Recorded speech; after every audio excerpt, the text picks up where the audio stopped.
Good afternoon, everyone, and welcome to Ross Memorial Park. Actually, I'm a little ahead of myself. Still good morning, everyone, and welcome to Ross Memorial Park. Today on the PAC Sports Network, it is the first contest of Day 2 of the PAC Baseball Championships.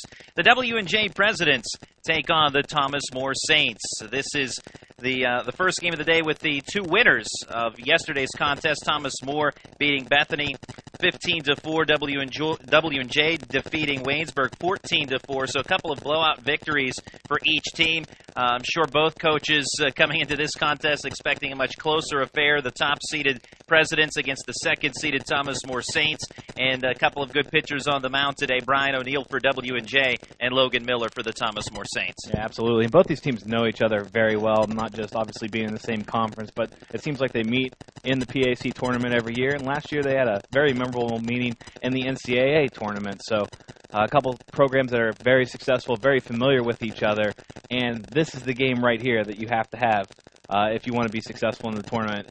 The winner gets to Saturday, doesn't have to go through the loser's bracket. The loser has a much tougher road and will have to play again today if they drop this game. So this is a very, very important game for both teams. Now, the way this tournament breaks down, as you put it yesterday, each game, the next game is always the big game. And right now, the next game is today here for W&J and Thomas More as we get set for PAC action. We're just about ready for the national anthem at Ross Memorial Park. We'll pause for a quick break. We'll be right back. You're listening to the PAC Baseball Championships, brought to you by Sport Clips. The Asthma and Allergy Foundation of America has important information for people with asthma. There are two main causes of asthma symptoms: airway constriction you feel and inflammation you may not, and most medicines only treat one. At asthma.com, you'll find information about working with your doctor and treating both main causes of asthma symptoms, and how this can help prevent symptoms before they even start. This message brought to you by AAFA with funding and editorial support by GlaxoSmithKline. For more information, go to asthma.com. When you're seriously in debt, you know that feeling. It returns every time the phone rings. Things are out of control. A job you were counting on didn't come through, or you got sick. No matter how it got to this point, your creditors don't care or understand. But I do. I'm attorney Dan Foster, Mr. Debt Buster. I'm not here to judge. I'm here to help. Call 877-673-3282 or visit MrDebtBuster.com. There is a way out, and I'll help get you there. Foster Law Offices is a debt relief agency helping people file for relief under the U.S. Bankruptcy Code.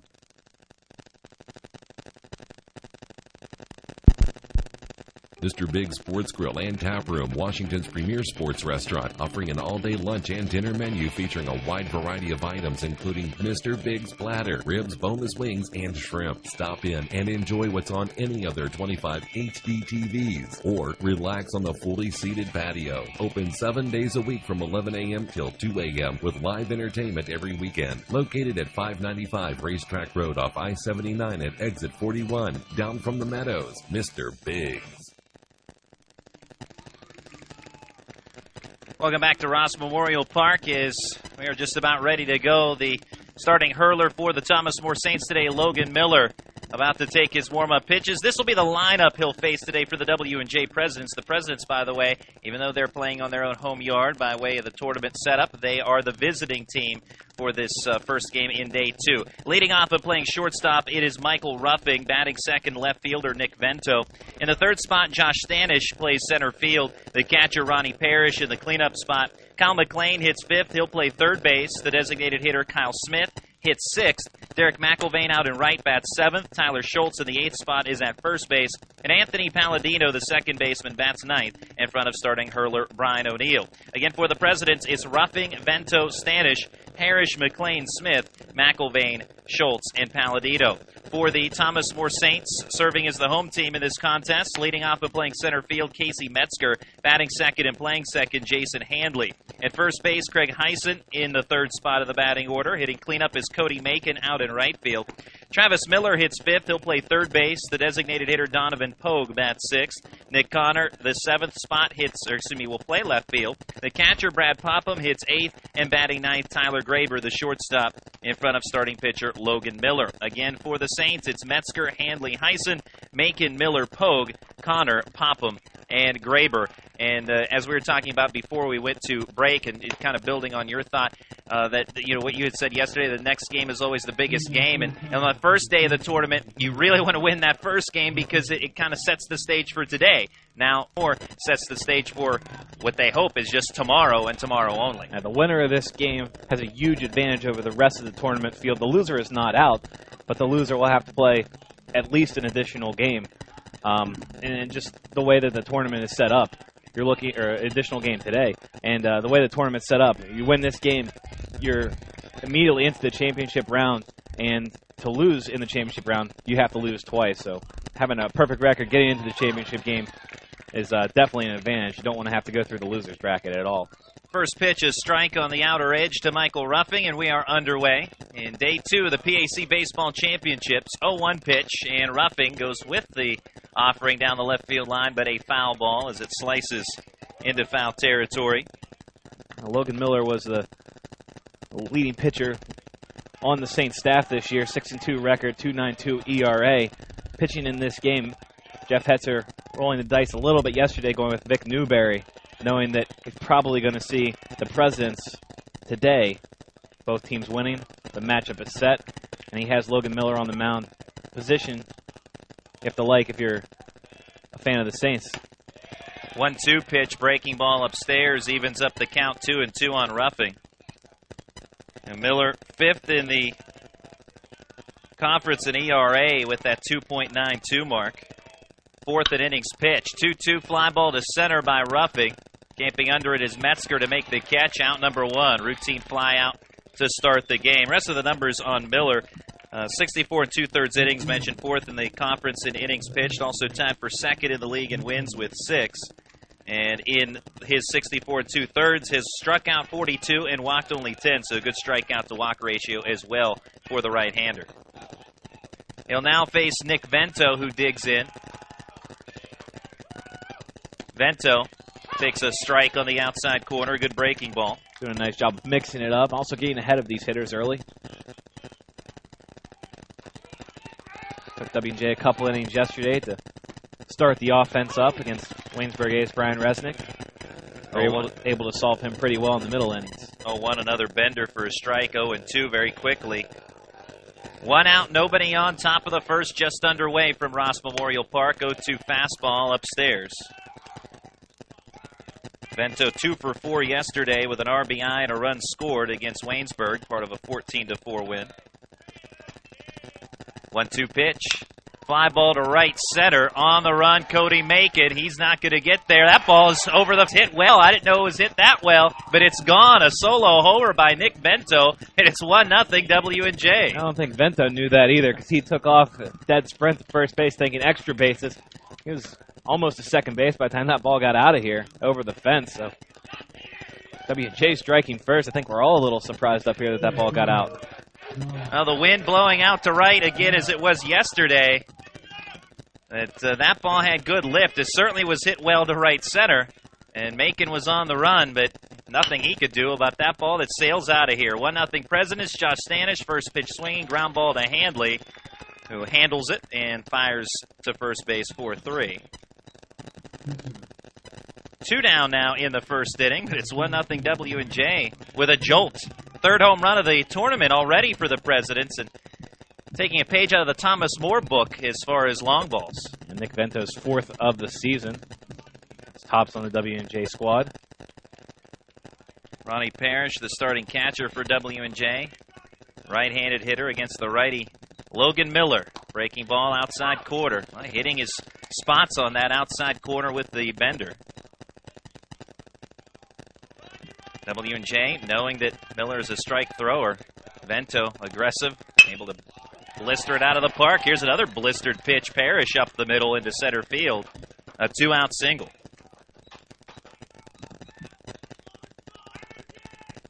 Sends up Kyle McLean for W&J.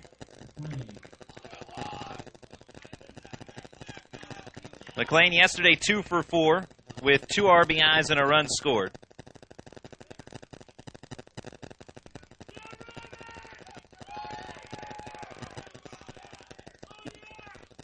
Parrish at first base with some rooters on from his own dugout. W&J president's in the first base dugout today. Typically, they're on the other side of the field. Fastball, a strike on the outer edge to McLean. President serving as the road team in this contest in the PAC tournament. The top-seeded Presidents against the second-seeded Thomas More Saints. 0-1 from Logan Miller. Fly ball to right. Macon toward the line. Now drifting back a bit. Makes the catch. And that ends the inning. A couple of fly balls in this inning. I think it's pretty evident that the wind is blowing maybe a bit more strongly than it even appears on the American flag and the Stars and Stripes out in center. Blowing out to right today. McLean the final out of the inning, and the President's on the board. Solo homer by Nick Bento in the top of the first. We head to the bottom half of the score. W&J 1. Thomas More coming to bat. We're here at Sport Clips, the new just for guys haircutting place, to see what the buzz is about. How was it? Nice cut, nice price, professional stylist. Doesn't get any better than this. There's sports on TV at every chair. I got an awesome haircut, steam towel treatment, neck and shoulder massage. I went all the way! What are you waiting for? Sport Clips is now in your neighborhood. At Sport Clips, guys win. With 2 locations in Washington County, at the McMurray Shops in Peters Township and at Trinity Point in Washington.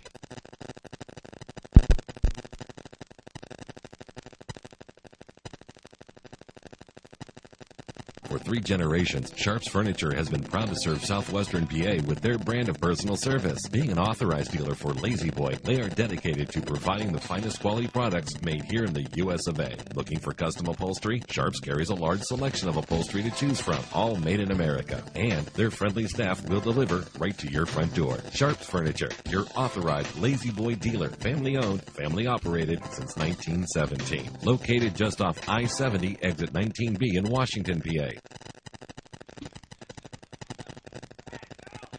1-0 W&J. Thomas More to bat for the first time in the bottom of the first inning. They'll face Brian O'Neill. O'Neill 6-3 with a 4.67 ERA for the W&J Presidents this season, and has been a trusty right-hander on the mound in the starter's role for the Presidents really since he's joined the program. O'Neill, 11 appearances, 10 starts this season with a couple of complete games and 1 complete game shutout. First batter, Casey Metzger, rolls one foul first base side. O'Neill 54 innings, 48 strikeouts, 16 walks, so another good pitcher in terms of strikeouts to walks. 0-1, Metzger rolls one to short, gobbled up by Ruffing, sliding to his left, throw to first base, and it's out number 1.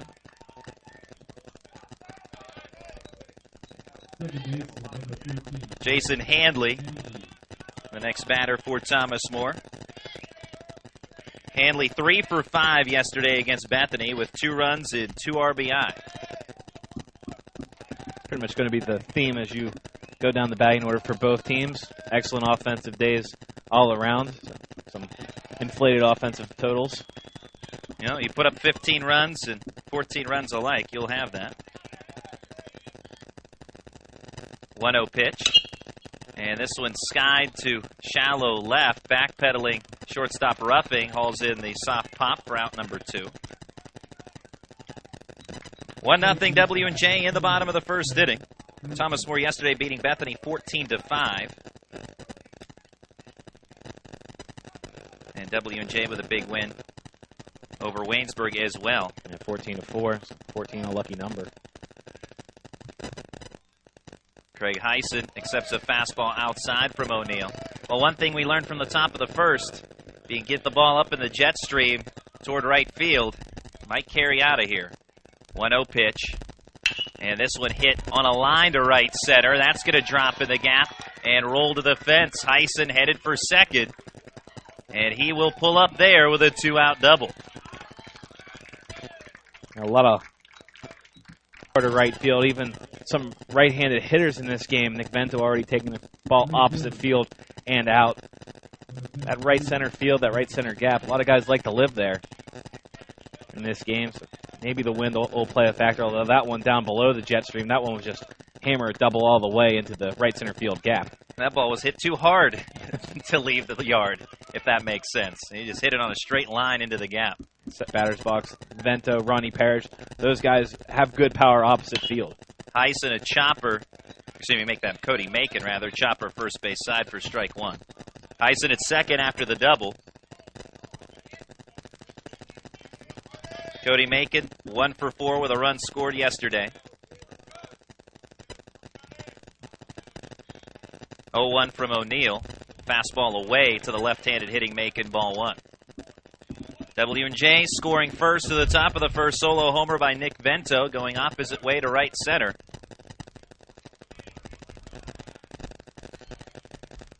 O'Neill from the stretch, double takes the runner, 1-1. Foul tapper around home plate, Macon behind now, 1 ball and 2 strikes.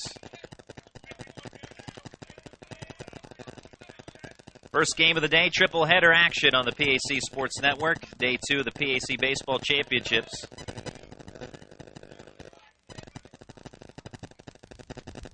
O'Neill settles after finding a sign he likes from Parrish. 1-2 heater, well outside to Macon, 2 balls and 2 strikes. Trying to get Macon a chase, but that one too far outside to be tempting. I definitely have to be careful with this Thomas More order. And even though O'Neill is ahead in the count, choosing his pitches wisely, trying to stay away. Nothing too good to Macon. 2-2, another fastball well outside, 3-2. Still trying to get him to chase. Maybe another pitch around that same area here. 1-0 Presidents, bottom of the first. Craig Heisen at second base, so the payoff pitch to Macon. Ground ball right side of the infield. Diving play to his left made by Palladino. Up to his feet, throw to first. Retires Macon, and that retires the side. A double by Heisen. He's left stranded. Score after 1. It's W&J 1, Thomas More nothing. You're listening to the PAC Baseball Championships, brought to you by Sport Clips.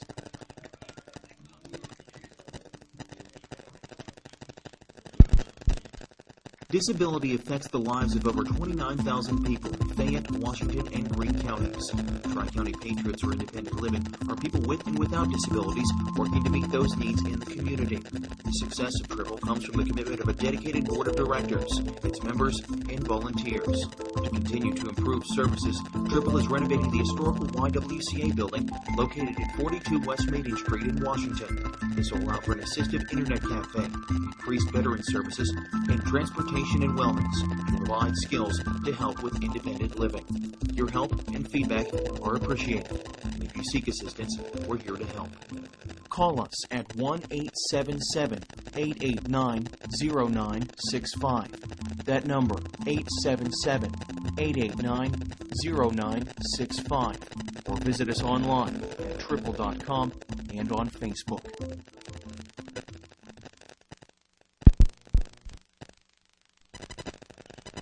Back at Ross Memorial Park, it's 1-0. W&J solo homer in the first inning by Nick Vento as the Presidents on top. Thomas More threatening in the bottom half. A 2-out double by Craig Heisen.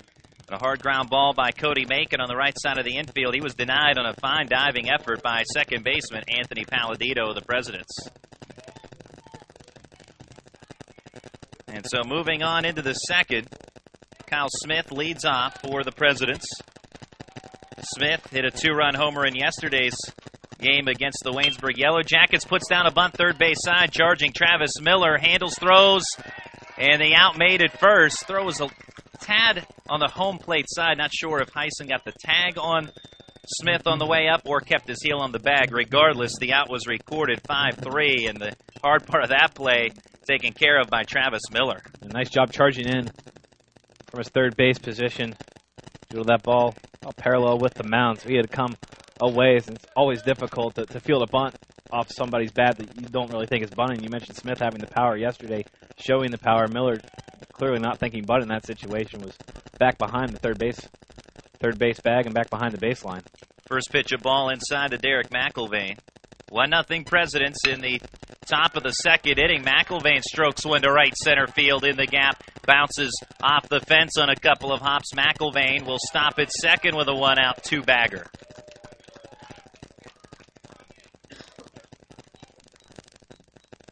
Now both teams finding the gaps here in the early going. And now it's Tyler Schultz, first baseman for the Presidents.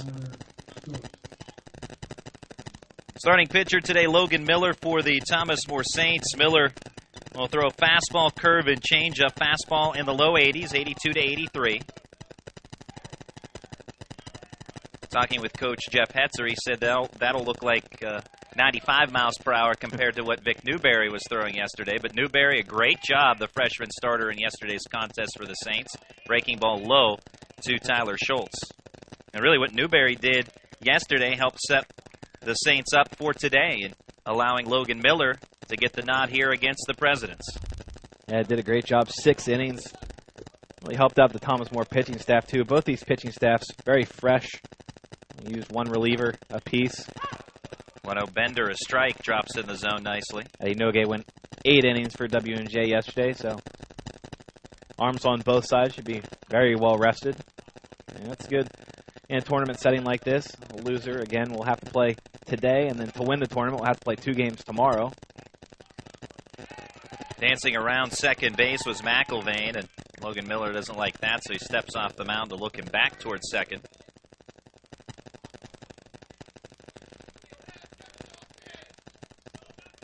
Tyler Schultz awaiting a 1-1 pitch. The pause, double take of the runner, and the offering. Fastball, ground ball to short. Off the body of Tyler Graber, picks the ball up at his feet, throws the first to get the out of Schultz, 6-3. Advancing to third is McIlvain.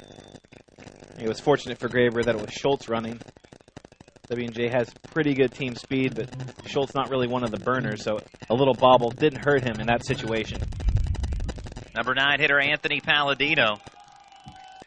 Palladino 1 for 3 yesterday with 2 runs scored and an RBI. Has a chance here with 2 outs in the second inning. 1-0 Presidents already. Breaking ball a strike on the outer corner.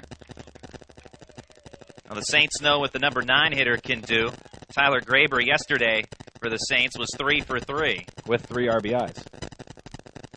0-1. Breaking ball, fly ball, shallow center. In comes Metzger, makes the catch chest high, and that ends the inning. A 1-out double by McIlvain. He is left stranded. Score after 1.5. It's W&J 1, Thomas More 0. You're listening to the PAC Baseball Championships, brought to you by Sport Clips.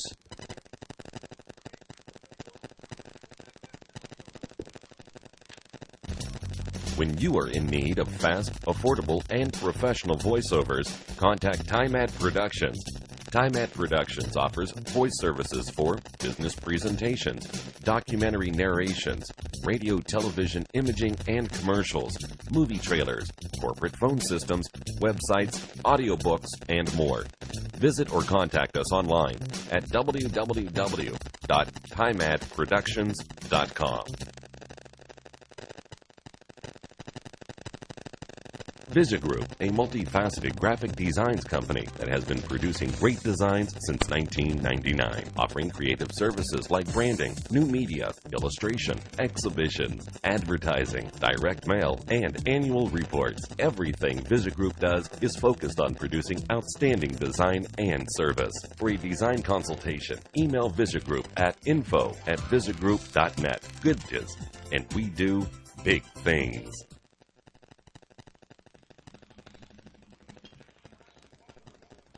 1-0 W&J after 1.5. Thomas More in the bottom of the second will send up Travis Miller, Donovan Pogue, and Nick Connor against Brian O'Neill. Mentioned Logan Miller's stuff. Brian O'Neill, fastball in the mid 80s to low 90s, 85 to 90 miles per hour.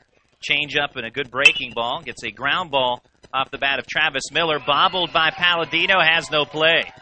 That'll be an error to start the inning. Travis Miller aboard, E4. Good pitch by O'Neill. He jammed Miller, and the best he could do is just fight it off with a slow roller to Palladino. Palladino perhaps rushing himself a bit too much, and now 1 on for Donovan Pogue. Pogue 1 for 5 yesterday against the Bison. Mentioned yesterday, both teams, W&J and Thomas More, winning in blowouts. Fastball, a strike from O'Neill on the outer part of the plate.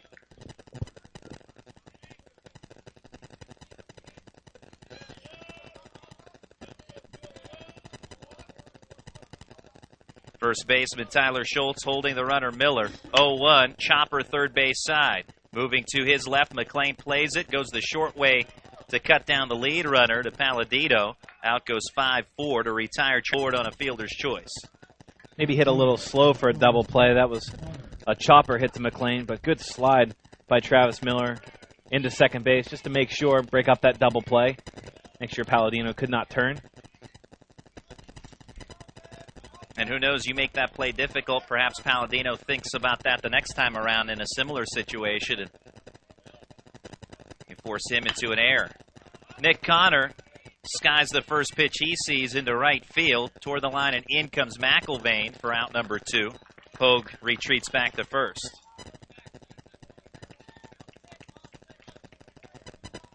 1-0 Presidents, bottom of the second inning.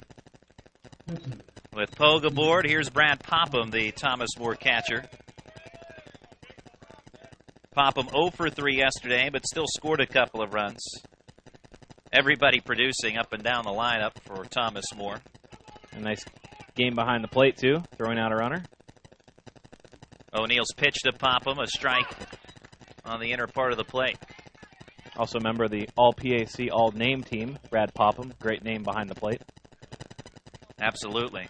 There are certain names as a baseball player you like to have, depending upon how it works. Or it's very appropriate, I guess you could say. Not that you like to have them, but sometimes you have certain last names that are very appropriate. 0-1 is low and away from O'Neill to Popham. I think it's better that he's a catcher, too. If he's a pitcher on the mound, I think that's maybe not necessarily a good thing. It's like when you have a last name or even a nickname of Homer and you're a pitcher. You don't want to be named Homer. You want to be a big hitter. Right, although Homer Bailey does have a no-hitter to his resume, so he's a decent pitcher, I guess. If you have the name Homer, you want to be a top-flight pitcher. You don't want to be a mop-up guy, basically. Exactly. You better be a good pitcher, otherwise you won't survive. 1-1 was fouled off, now 1-2 on Popham. 1-0 Presidents, 2 outs, 1 runner aboard in the bottom of the second. It's like being a volleyball player and your last name's Spiker, something of that sort. 1-2, plate to right-handed hitting Popham, 2 balls and 2 strikes. Beautiful afternoon to start here in Washington, Pennsylvania. Temperatures in the low 80s, and the sun is shining. And a great day yesterday for baseball. From the stretch, 2-2, swung on and missed by Popham for strike 3 and out number 3, first strikeout of the afternoon for Brian O'Neill. 1 left stranded, 1 error on the Presidents in the bottom of the second. Score after 2. It's W&J 1, Thomas More nothing. You're listening to the PAC Baseball Championships, brought to you by Sport Clips.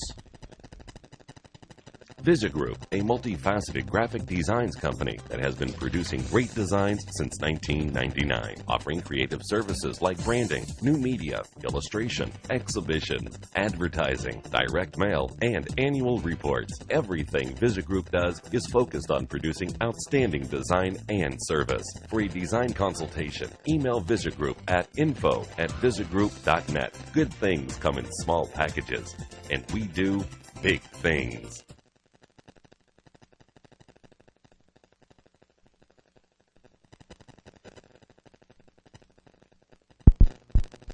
I'm attorney Dan Foster, and they call me Mr. Debt Buster because I can help clients break free from the prison of debt. Whether from medical bills, credit cards, or foreclosure, my firm helps good, hardworking people who are going through tough times. We will stop the harassing phone calls and get you the relief you deserve. Give me a call at 877-MrDebtBuster.com and let's get a...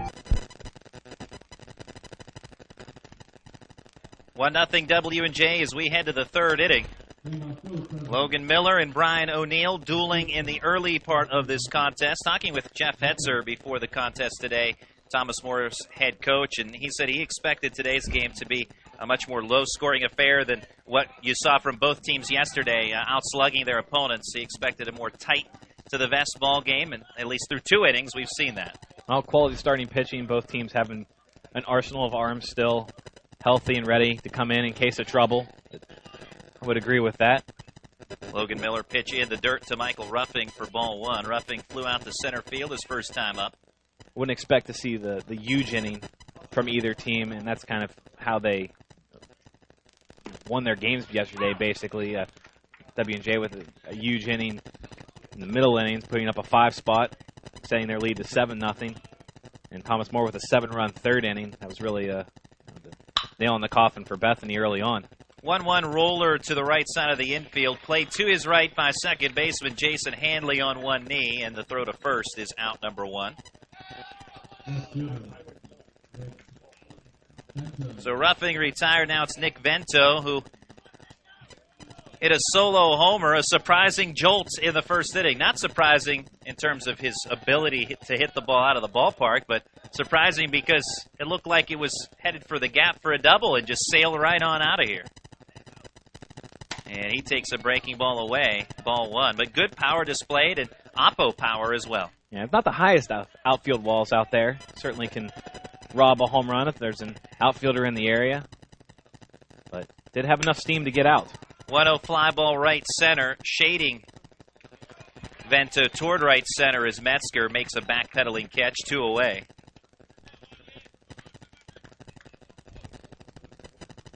One nothing W&J thanks to the aforementioned Vento home run. Now it's Josh Stanish. He hit a 3-run blast in yesterday's victory over Waynesburg.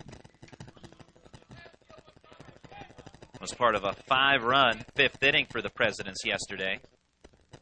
Stanish puts down a bunt, bounces high, Popham bobbles, has no play. Stanish with a well-placed bunt. Probably base hit. Popham had to come good ways up the third base line. I don't know, even if he fields that cleanly, Stanish flies out of the box. Left-handed hitter, too, so he has a head start plus really good speed. I think he beats that out anyway on a clean play. Indeed, that is a base hit. Was just waiting for the official ruling there, but a single for Josh Stanish, as you said, with his speed and Popham with a difficult play. Infield bunt single for Josh Stanish. He is aboard, and we'll see if the Presidents get him running now that he is on the base paths. Ronnie Parrish singled his last time up.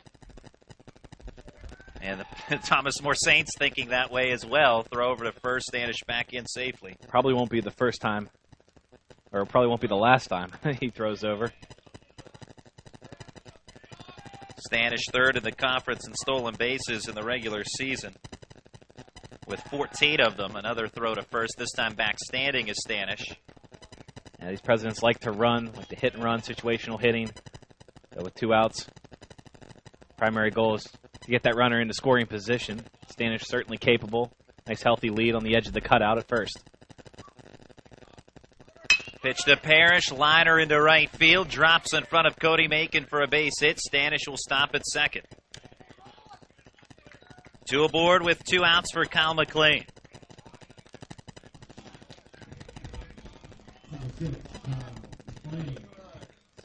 McLean with a fly out to right in the first inning. Presidents on top 1-0. Solo homer by Vento in the first. Looking to add on here the top of the third. Double take of the runner at second, Stanish by Logan third. Now Miller has done very well in hitting his spots, especially on the outside edges against right-handed batters. And McLean, a right-handed hitter, in the batter's box right now. Miller. A lot of respect to Stanish. A triple take this time in the 0-1 to the plate. Off speed, drops on the inner edge of the plate, 0-2. We've seen him on the outside part of the plate, and a lot of the Presidents hitters forced to go to right field. They've done a nice job of that. McLean flying out to right. His first time up, so another indication of being worked away. 2 on and 2 out. A chopper third base side played by Miller. Now in foul territory, throw to first. Not in time. Infield single for Kyle McLean. That was trouble off the bat. Maybe one of Miller's best opportunities to just let it go. Yeah, I think that was going to be base hit. Sort of a swinging bunt, high chopper between third and home plate. Really no play on that. The only person that has a play on that is probably Travis Miller coming in from third. And he was much too deep to field that ball. Once the pitcher has that with his momentum heading towards the third base dugout, just either let that go or eat the baseball once it is fielded. Yeah, he was in foul territory, as we described, upon making the throw to first base. So bases loaded for Kyle Smith, strike one. Logan Miller in a jam here.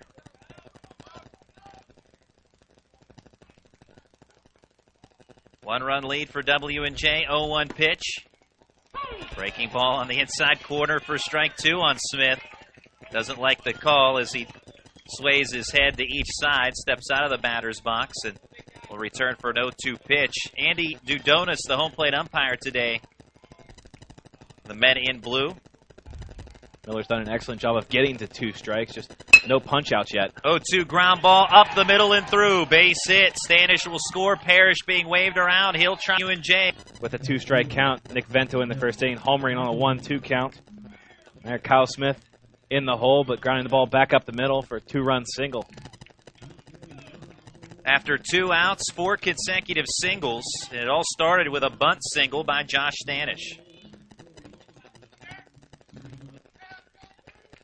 Derek McIlvain doubled in the second inning as runners at first and second here in the third. 3-run lead now for the Presidents. Breaking ball, a strike. It's funny, too, because you'll hear a pet peeve quite a bit about bunting with two outs and nobody on. Well, Stanish does that, but look what happens. Anything to start a rally. You can get on, it's fine. Doesn't matter how you do it. 0-1. Ground ball right side of the infield. Hyson to his right will handle and hustle to the bag to beat out McIlvain for out number 3. But the Presidents, with the benefit of 4 consecutive singles, plate 2. And after 2.5, it's WNJ 3. Thomas More nothing. You're listening to the PAC Baseball Championships brought to you by Sport Clips. Mr. Big's Sports Grill and Tap Room, Washington's premier sports restaurant, offering an all-day lunch and dinner menu featuring a wide variety of items, including Mr. Big's Platter, ribs, boneless wings, and shrimp. Stop in and enjoy what's on any of their 25 HD TVs, or relax on the fully seated patio. Open 7 days a week from 11 a.m. till 2 a.m. with live entertainment every weekend. Located at 595 Racetrack Road off I-79 at exit 41, down from the Meadows. Mr. Big's. We're here at Sport Clips, the new just-for-guys haircutting place, to see what the buzz is about. How was it? Nice cut, nice price, professional stylist. Doesn't get any better than this. There's sports on TV at every chair. I got an awesome haircut, steam towel treatment, neck and shoulder massage. I went all the way! What are you waiting for? Sport Clips is now in your neighborhood. At Sport Clips, guys win. With 2 locations in Washington County, at the McMurray Shops in Peters Township and at Trinity Point in Washington.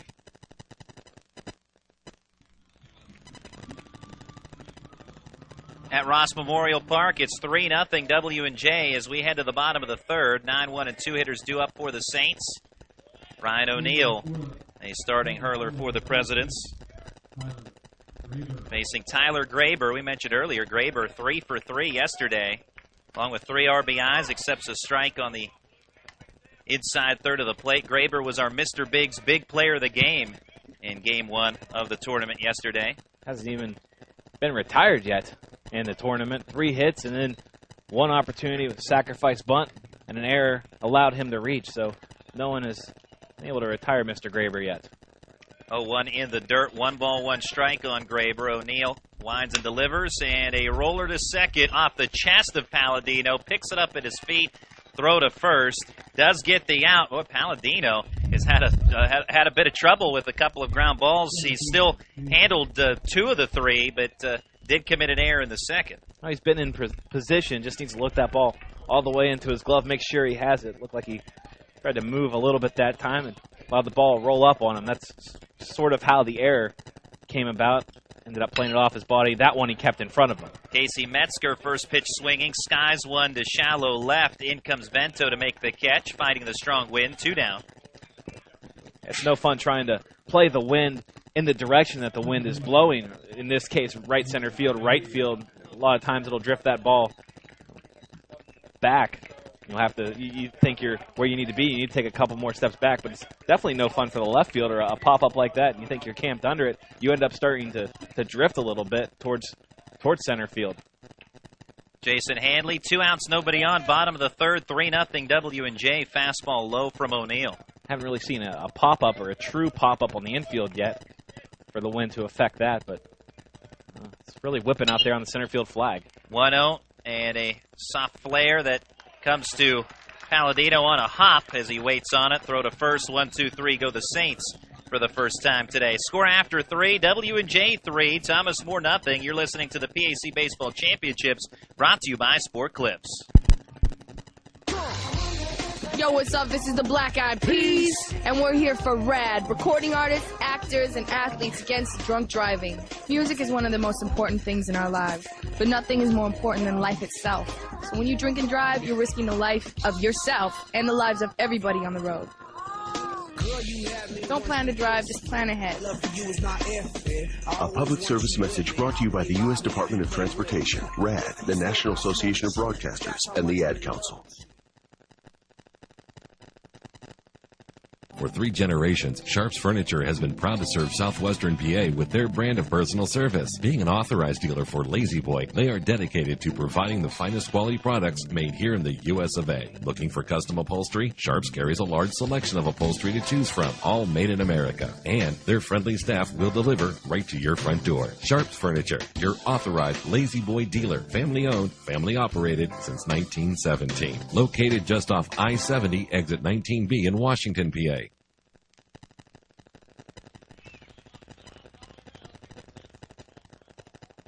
3-0 W&J over the Thomas More Saints. Game 1 in day 2 of the PAC Baseball Championships. Triple header on the docket today at 3 p.m. We'll have Bethany and Waynesburg in the first elimination game of the tournament. Then a 6 p.m. contest with the participants to be determined by the first 2 games. Tyler Schultz, Anthony Palladino, and Michael Ruffing to bat against Logan Miller. Logan Miller with the wide of the offering to Schultz. Pitch narrowly low for ball 1. We mentioned that Miller is a strike thrower. Well, through 38 pitches, including the one he just threw, 30 strikes. Pretty impressive. Well, W&J knows that too, and they're ready to jump on it. If it's in the strike zone, notice now he's starting to start off a lot of these hitters with breaking pitches, keep them off balance. We'll see a whole lot of fastballs. 1-0 a strike, now the 1-1. Fastball in on the hands of Schultz, but he pulls it into left for a base hit on a hop. Charged it, so Schultz able to get around on that inside pitch enough to drop it in front of Connor for a leadoff single. Connor playing just a little too deep to get that one. It was sinking fast and almost skipped past him. He had to awkwardly, little indecision by him. Slide or not slide, ended up standing up and had to hop to keep that ball in front of him. Wind blowing strongly to right and center field today. W&J with 1 home run. Nick Vento a solo homer in the first. Bunt laid down by Anthony Palladino. Back to the pitcher, Miller. He'll throw to second. And the out at second base to get Schultz. So the intended sacrifice bunt unsuccessful. It'll be a fielder's choice for Palladino as he reaches and the lead runner cut down. That throw started to drift on Graber a little bit. Good job by him of holding second base. Throw to the second baseman side of second. Shortstop coming across, but able to hold the base and get the throw. Out goes 1-6 on that ground ball handled by Logan Miller. Palladino at first, Michael Ruffing at the dish. Throw over to first to check Palladino. He slides in head first safely. Palladino 4 for 4 in stolen base attempts this year. 3-0 Presidents, along with a solo homer by Vento in the first, a 2-run single by Kyle Smith in the third. Turn and throw to first. Oh, and a close play, and too close is Palladino picked off. Tag put down by Greg Heisen. 2 outs, nobody on now in the fourth.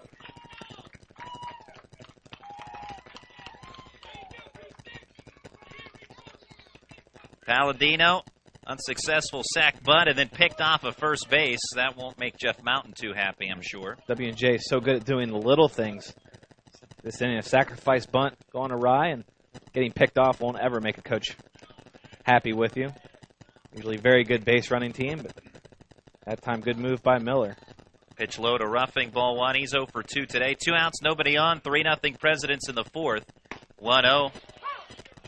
Breaking ball drops in for a strike.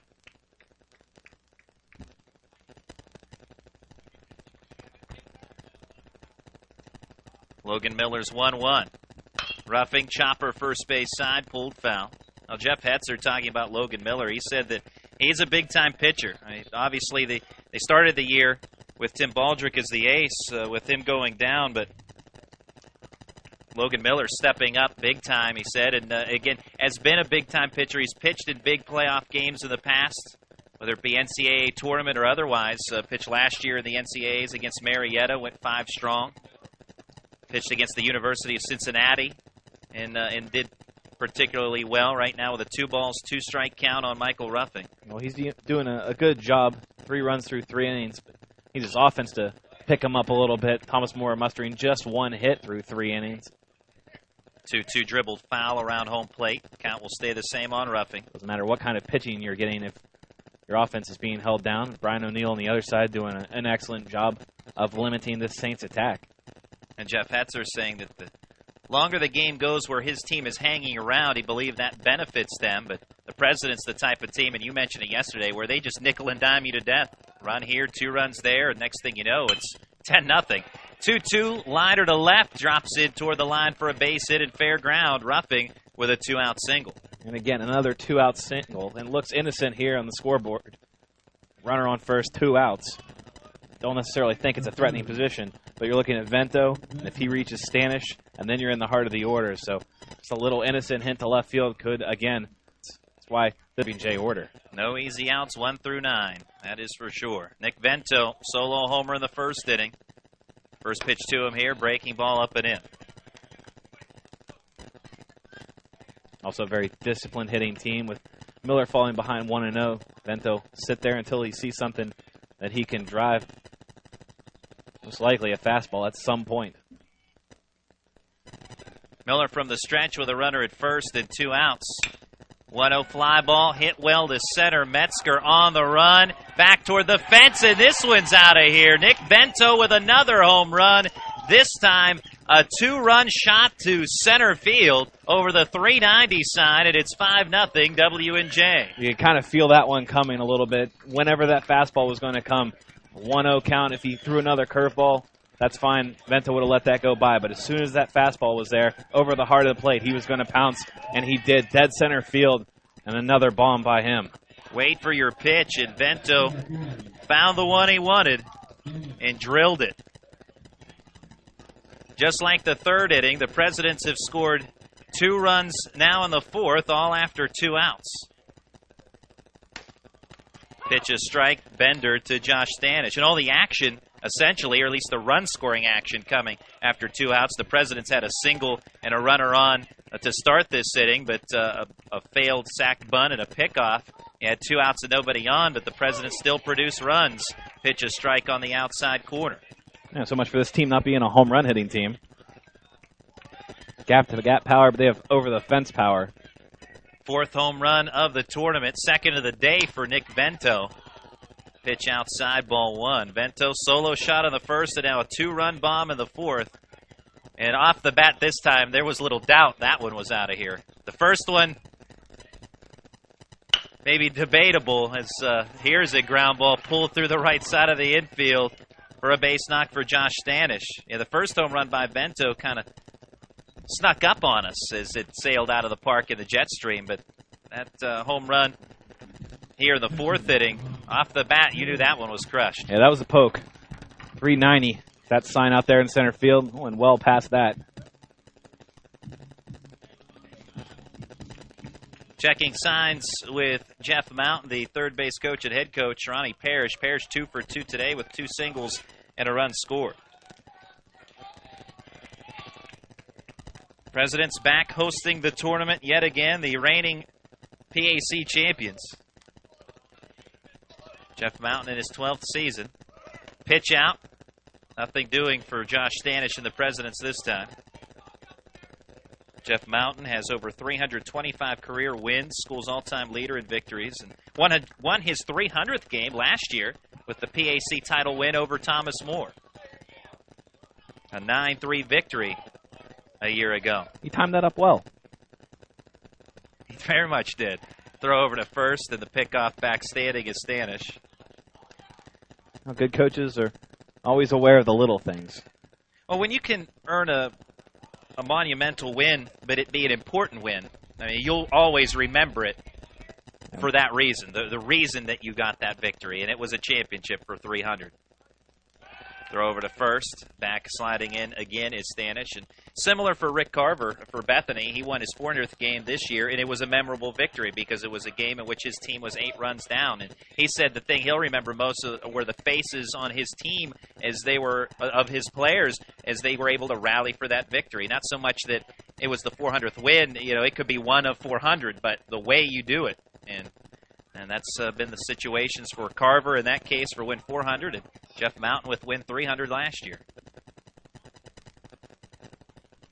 Step off by Logan Miller. 5 runs in for W&J. Only 1 hit for Thomas Moore. 1-0 pitch is outside. 2 balls and no strikes. Miller still trying to get that 3rd out of the inning. Remember, this inning, the 2 outs in this inning are a failed sacrifice bunt and a pickoff. So W&J really could have something rolling here and not be in a 2-out situation. Not for a bunting and base running mistake. Another pickoff. Stanish back. If everything goes to plan, you're probably looking at 1 out in the inning. On the sacrifice attempt, it would just be a different out. But Palladino getting picked off of first base. The 2nd out of the inning. 2-0 from Miller. Breaking ball outside corner.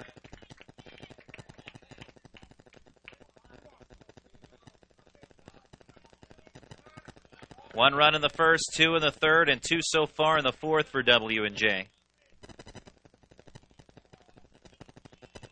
Miller, a lot of attention to Stanish. Good lead at first base. And he's off on the 2-1. Ground ball headed up the middle and through for a base hit. Stanish with a good viewpoint of it will head to third. Runners at the quarters with 2 outs. Hit and run. Ball back up the middle. Stanish standing on third. Seems like they always work out for Coach Mountain. Ronnie Parrish, nice piece of hitting there. Being able to wait on that breaking ball and get good bat on it. Visit from Jeff Hetzer, the head coach of the Thomas More Saints. He wants to talk with not only Logan Miller, but the entire infield, trying to stop the bleeding right now. W&J up 5-0, and as he spoke with us about, he knows that in order for his team to win this game, they have to keep it close, but the President's doing anything but, as they have added on in every inning except the second. Logan Miller, today's starting pitcher for Thomas More, special athlete. As we mentioned, he's been a big game pitcher for Thomas More and stepping up quite a bit with the injury to Baldrick when he went down. And not only just as far as what he does on the mound, but he's deaf in one ear, is Logan Miller. So it's an exceptional person. Right now trying to get out of this 4th inning is Miller and the Thomas More Saints.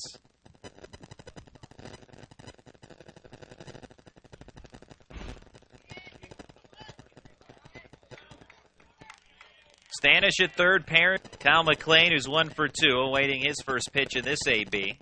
Takes a curveball for a strike outside quarter.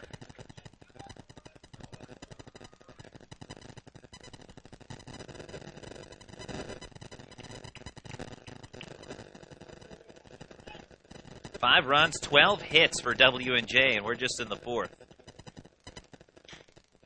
Miller takes a look around at the base runners. 0-1 jams the batter McLean for strike 2 as he pulls it foul third base side. Third base dugout occupied by the Thomas More Saints. First base dugout occupied by the Presidents of W&J. Presidents, usually it's the other way around for them, but tournament rules has them as the visitors batting in the top half of respective innings in this contest. 0-2 pitch with the runner from first taking off, and a pump fake by Popham. They have Stanish hung up, throw back to third, not in time. He gets back in safely and heads up base running by Parrish because he takes second. That was a great pump fake by Popham. Definitely had Stanish, but Stanish just so quick on his feet, able to reverse direction quickly and dive back into third safely. Now 2 in scoring position for McLean. Has a 1-2 count on him.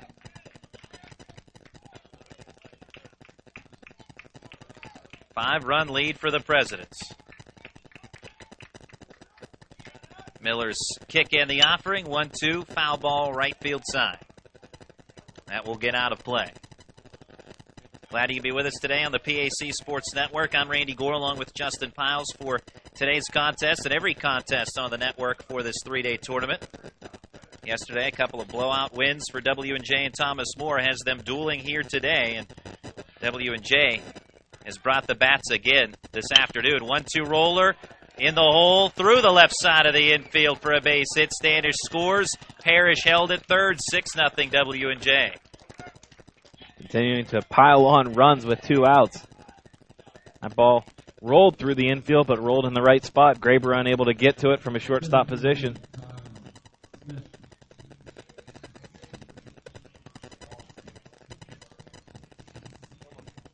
McLean with his 3rd RBI of the tournament. 6-0 Presidents. Thomas More still with no one throwing in the bullpen yet. Trying to get as many innings out of Miller, I'm sure, as they can, with him being their top pitcher. They want to save Andy Ronker.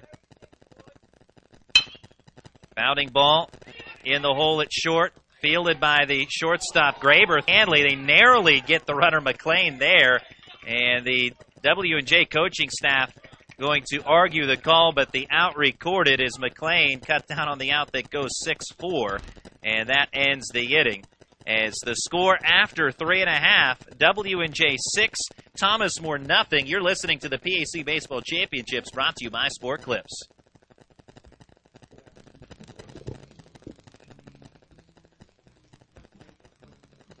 VisiGroup, a multifaceted graphic designs company that has been producing great designs since 1999, offering creative services like branding, new media, illustration, exhibitions, advertising, direct mail, and annual reports. Everything VisiGroup does is focused on producing outstanding design and service. For a design consultation, email VisiGroup at info@visigroup.net. Good things come in small packages, and we do big things.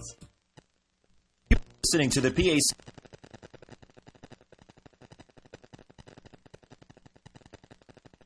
When you're seriously in debt, you know that feeling. It returns every time the phone rings. Things are out of control. A job you were counting on didn't come through, or you got sick. No matter how it got to this point, your creditors don't care or understand.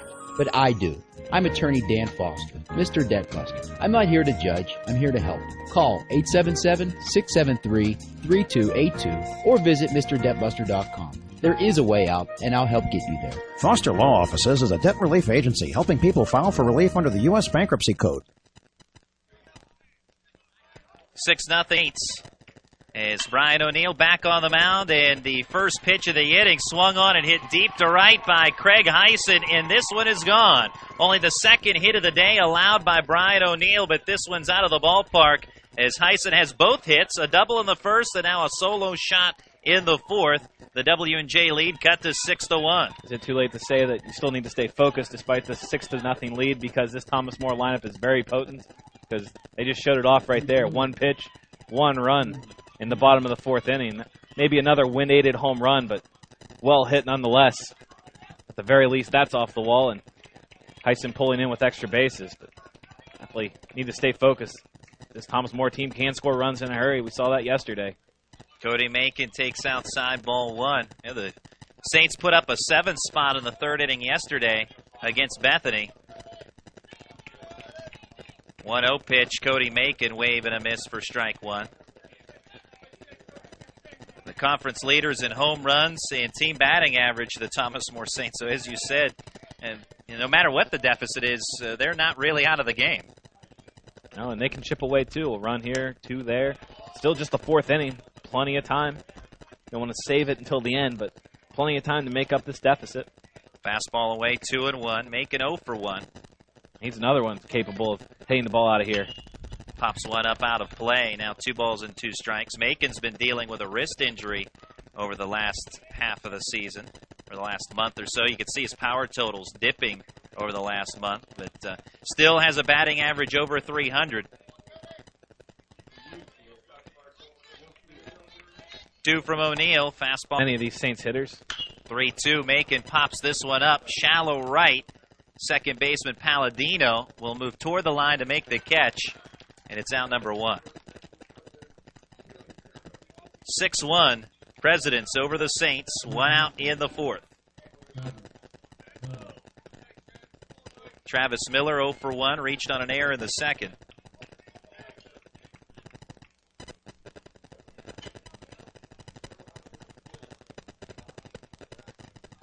Wind has been blowing strongly out to right field today, even more so than yesterday. Travis Miller fly ball to right, and toward the line, relatively routine catch for Derek McIlvain, 2 down in the 4th. Donovan Pogue reached on a fielder's choice in the 2nd. Pogue hitting over 400 this year and in the 6th spot in the batting order. You talked about it, Justin, yesterday on air and on one of your blog posts on the PAC Sports Network about the luxury of having a guy hitting 6th over 400, and he bloops in a base hit here into right center. A lot of one-pitch swinging at-bats here for Thomas More. Pogue with a bloop single keeps this 4th inning rolling. Well, when you have pitchers on the mound that like to throw strikes and they're consistent, it lets the batters dig in a little bit more, but also lets them know that they're going to see good pitches early in the count. Jump on those early strikes. What Pogue did there, recognizing a good pitch and just dumping it over the second baseman's head into right center field. Fastball away to left-handed hitting Nick Connor for ball 1. 6-1 W&J from the stretch. O'Neill, fastball outside. Well, against the left-handed hitters in particular is where O'Neill's trying to work away. Makes sense. We've talked about the wind blowing out to right. I want to see those left-handed batters get around. Craig Heisen got around on one for a home run to start this bottom of the 4th inning. He's had a couple good swings so far, a double and a home run and 2 at-bats.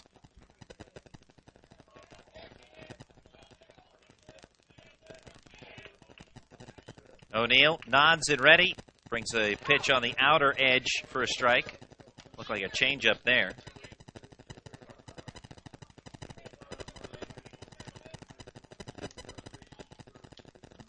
Three home runs in this game, 2 for W&J, both by Nick Venton on Connor. After this game, they'll it's like Colorado out here, right? High elevation. 3-1. Outside for ball 4. Runners at first and second. Well, we are up on the hill here in Washington, PA. A wonderful complex that they have at W&J, the baseball facility, and they have the lacrosse field out beyond it. Big spot for Brad Popham here. 2 aboard, 2 outs. Thomas More with a little bit of life. That home run from the situation here, runner in scoring position to do just that. Popham accepts a curveball away. 1-0. Well, W&J, 5 of the 6 runs they have scored have come after 2 outs. Right now, Thomas More with a chance, 2 outs, and runners at first and second. Popham struggling at the plate so far this tournament. Only started for Thomas More without a hit yesterday and struck out in his first at-bat today. 1-0 dribbler off the body of Popham, 1-1.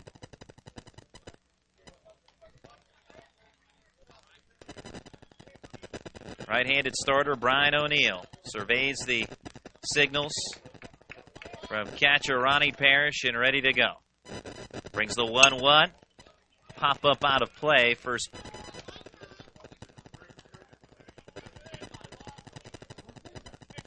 O'Neill, 6'3", 225-pound senior out of Columbus, Ohio, and St. Charles Prep High School, looking for a big out here. But for Popham, a base hit would be even more important for the Saints. 1-2. Breaking ball, just high, 2-2. Didn't get the same downward movement on that pitch. A little bit lower. The umpire will ring Popham up, but that pitch stayed high. 2 balls, 2 strikes, 2 outs, 2 on for Thomas More. O'Neill's pitch. Another breaking ball, this time fouled straight back to the netting. That was a better pitch that time. Good bite to it. Popham stayed right with it. Just got a piece of it. O'Neill, an all-PAC second-team selection last year. Veteran presence on the mound. As we talked earlier, fastball that'll run from 85 to 90 miles per hour. 2-2 fastball into and out of the glove of Parrish as the pitch was inside to Popham. And now O'Neill dangerously close to walking, the bases loaded. Runners will be off on the pitch. Full count, 2 outs. Opportunity for maybe not just one. And knowing that the runners will be off, O'Neill steps off towards second base with the shortstop Ruffing creeping in behind Donovan Pogue.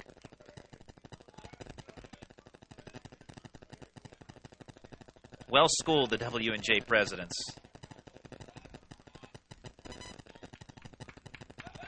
And again, O'Neill turns off the mound, looking Pogue back to second, but Ruffing was not behind, so no possibility of a pickoff. All you have to do is be disciplined there as a runner. You're not trying to steal a base. You're just going in motion with a 3-2 count and 2 outs. Runners are off, 3-2 on its way, and the pitch fouled away by Popham. Want to make sure you see the pitcher start his motion towards home plate.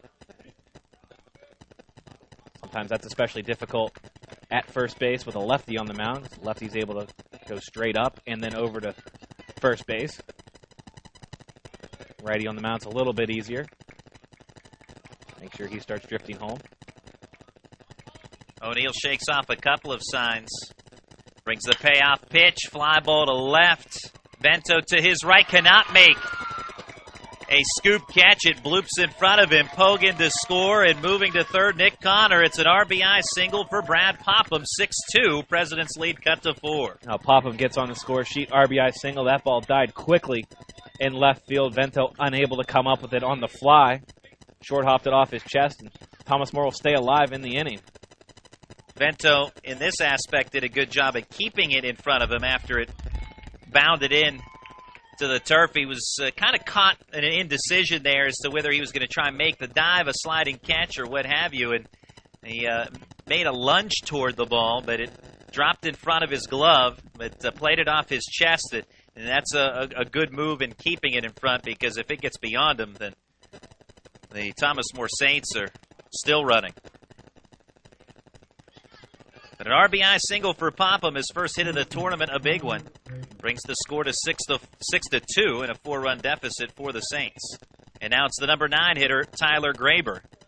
And not your typical number 9 guy, because as we talked about yesterday, 3 for 3. He was finally put out in the third inning with a ground out by O'Neill. He induced the ground out going 4-3.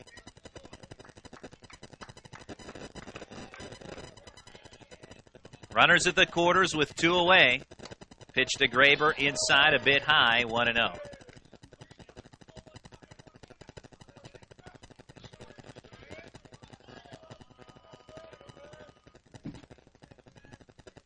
Three hits and a walk in this fourth inning for Thomas More. Fastball, a strike on the outer edge, at the knees as well. Good pitcher's pitch from O'Neill.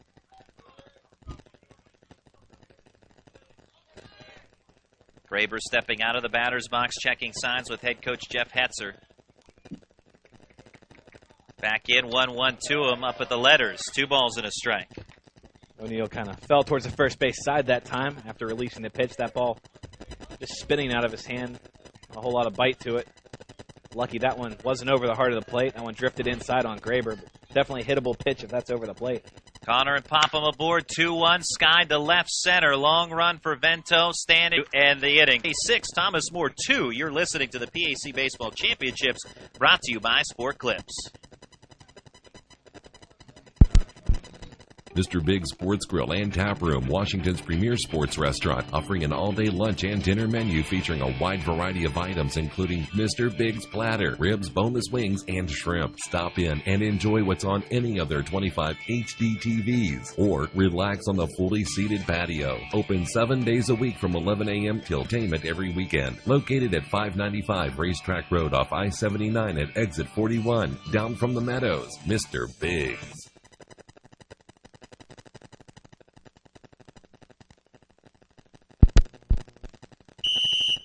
We're here at Sport Clips, the new just-for-guys haircutting place, to see what the buzz is about. How was it? Nice cut, nice price, professional stylist. Doesn't get any better than this. There's sports on TV at every chair. I got an awesome haircut, steam towel treatment, neck and shoulder massage. I went all the way! What are you waiting for? Sport Clips is now in your neighborhood. At Sport Clips, guys win. With 2 locations in Washington County, at the McMurray Shops in Peters Township and at Trinity Point in Washington.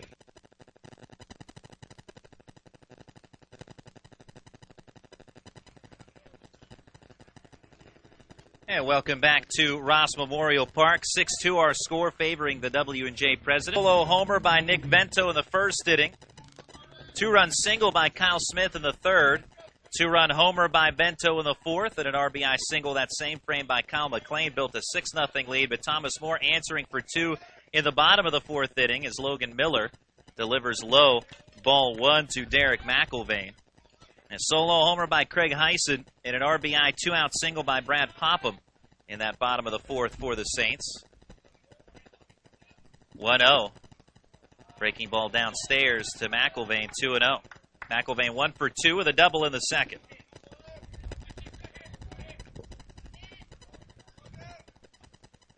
2-0. McIlvain, hard roller underneath the glove of Craig Heisen, but played from behind by Handley at second base, but Heisen not on the bag at first, so beating that one out, McIlvain. Looked like E3 on that one, just going between the glove and leg of Heisen.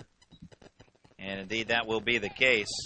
E3 on Heisen. He was there. It was a hard roller, but Heisen was there, and Heisen knows it. He is hunched over right now near the first base bag, but he'll have to get over that quickly because it's time to hold on McIlvain. McIlvain likes to run, just like a lot of players on this President's team. Tyler Schultz singled in the fourth, 1 for 2. Pitch inside on a fastball, ball 1. Talking with Jeff Mountain, the head coach of the Presidents today, about yesterday's game against Waynesburg, and he had talked about how scrappy the Yellow Jackets were, that they didn't give up in that game, and it was 7-0 W&J. The Yellow Jackets fought back to make it 7-4. Throw to first, back in safely as McIlvain, and I'd asked him about the innings that W&J put up directly after the Yellow Jackets made it 7-4, and he said, well, we had to answer. And it was that simple. We had to answer to take away their momentum, and right now, after Thomas More has cut it to 6-2, the Presidents again would like to answer. Throw to first, McIlvain back in safely. Oh, Heisen real quick with that tag. It's nice having a left-handed first baseman. You can just catch it, slap the tag down on the runner. Not having to go across his body. It's so much easier for a lefty than a righty to handle the pickoff throw and slap the tag down. 1-0 to Schultz. Runner is off. Pitch is high for a ball. Throw into second base on the money from tag put down by Handley, the second baseman for the Saints. Caught stealing, 2-4. I don't know what kind of jump McIlvain had, but it was a good pitch to run on. Breaking ball, but it stayed up. Popham able to grab it. Gun out McIlvain at second base. Excellent job by him. 2-0 the count. Second time Popham has thrown out a base runner in this tournament. Tyler Schultz with the bases empty. Fly ball to center and drops it in for a base knock.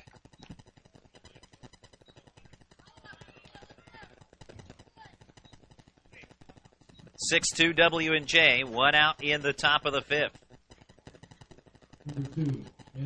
Jeff Mountain looking in at his dugout, trying to get his team a little more chatty down there, a little more vocal. Not a whole lot of noise. And typically you hear noise coming from that dugout. It's a different group of guys on the W&J baseball team.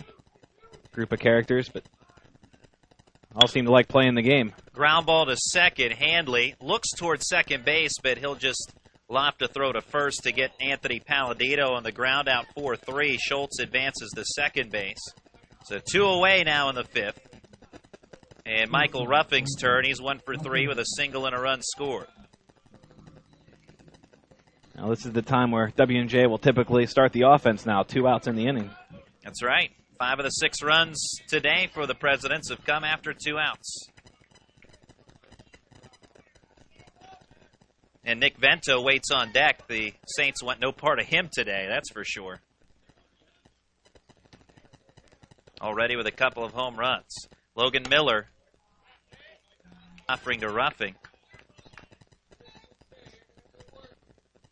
Hey, you're right about the dugouts really for both teams. It's almost as if both teams are on pins and needles at this point. Very quiet dugouts. You don't see that typically from either team, especially W&J. 1-0 is low. Yeah, W&J, a very loose group. Like to chatter throughout the game. Chatter at each other from time to time. They have different quirks.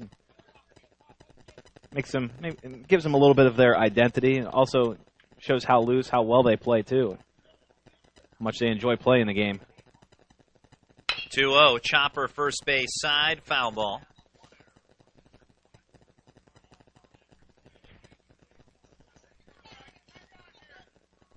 Maybe they're just not used to being on that first base side, typically in a third base dugout. Maybe that's it, yeah. Not acclimated yet to that other side of the diamond. 6-2 Presidents. Logan Miller brings a 2-1. Drops in a breaking ball. Started high and came back into the zone in the high portion of the zone. And body language, Michael Ruffing did not like that call. And he's not the only president who didn't like the call. Jeff Mountain's body language seemed to mirror Ruffing's.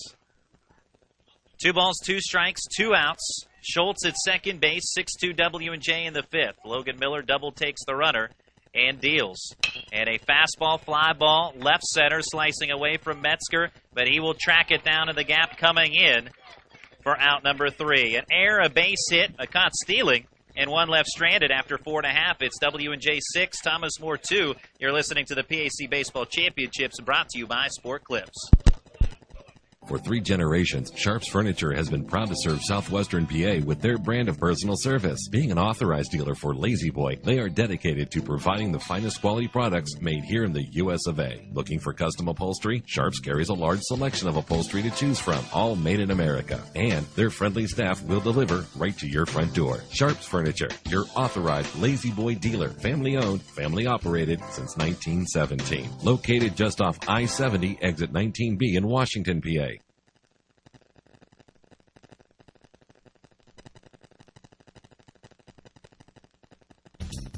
When you are in need of fast, affordable, and professional voiceovers, contact TimeAd Productions. TimeAd Productions offers voice services for business presentations, documentary narrations, radio, television, imaging, and commercials, movie trailers, corporate phone systems, websites, audiobooks, and more. Visit or contact us online at www.timeadproductions.com.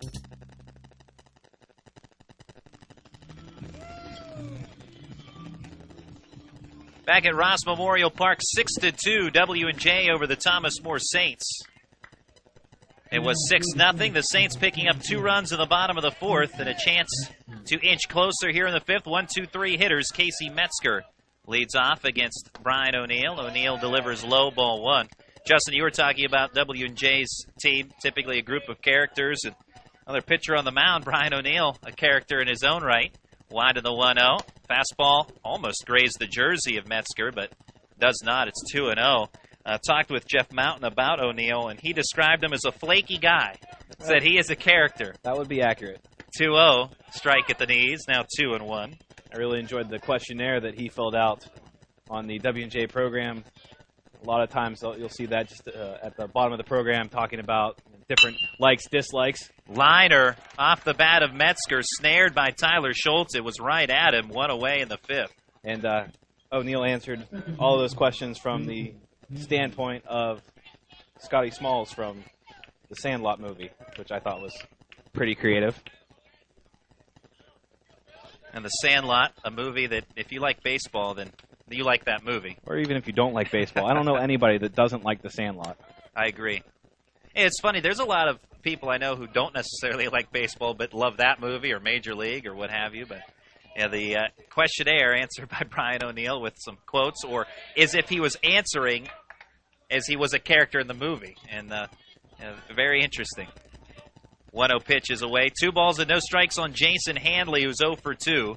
6-2 W&J, 1 out, nobody on, bottom of the 5th. I know Scott McGinnis appreciated that, all the hard work he did compiling those questions to get those answers. 2-0 fastball, a strike.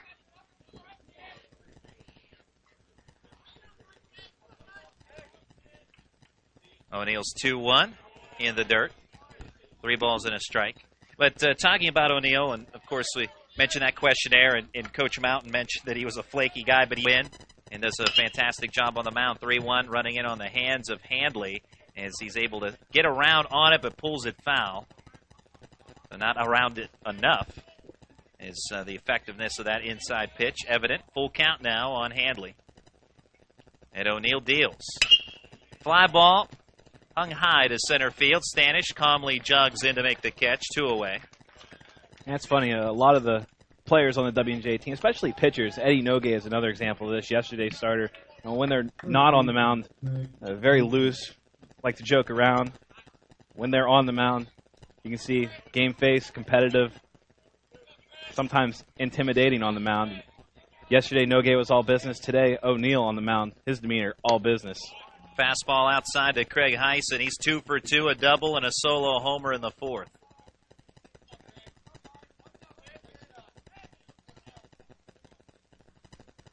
Wide of the 1-0.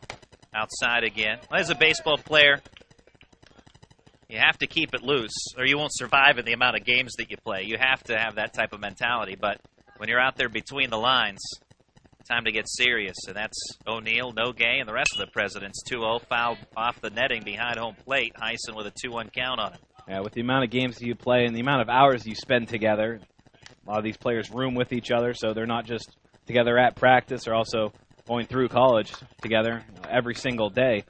You have to like your teammates, and keeping it loose is definitely advantageous for successful teams. You don't want to have a tight, no-fun group, basically, and that people get on each other's nerves after a while. It's really how teams kind of dissolve a little bit in terms of chemistry. So W&J definitely has an A+ in terms of team chemistry. 2-1 was inside, the 3-1 outside. Ball 4, 2-out free pass to Craig Heisen. Second walk of the day issued by O'Neill.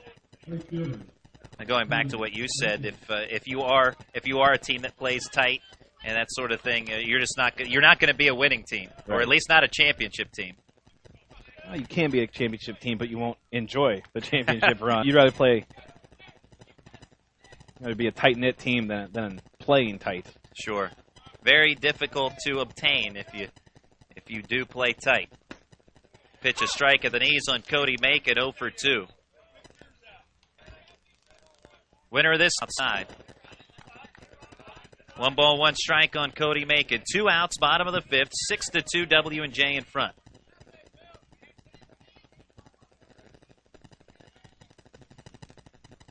From the stretch, O'Neill nods and delivers a liner foul first base side. Hopping out of the way. Good movement there from first base umpire Joe Romano. Second base ump John Whitson and Luke Hammermeyer at third today. And as we talk, Andy Dudonis, the home plate umpire.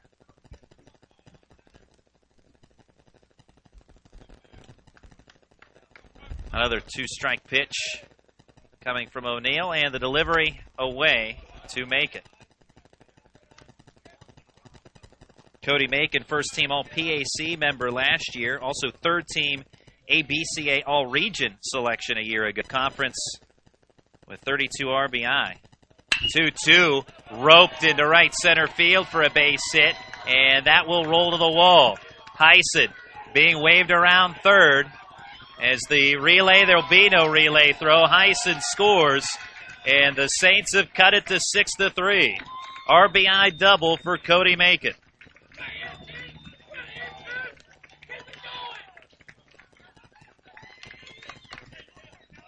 And another 2-out base hit today, producing a run. That has been the motto today for both teams. 2-out base knocks. And now it's Travis Miller. Now the Thomas More dugout getting a little more vocal.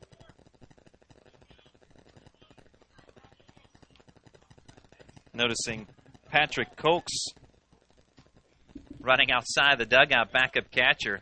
Colks high-fiving his teammates. He had nothing to do with that last run, but It doesn't matter. It's time to rally the troops. It was 6-0, now 6-3. This is the point yesterday's game where W&J took a stand. They were up 7-0. Waynesburg cut it to within 3. Spinning off the mound, O'Neill. Thomas Moore arguing that O'Neill coming towards the plate.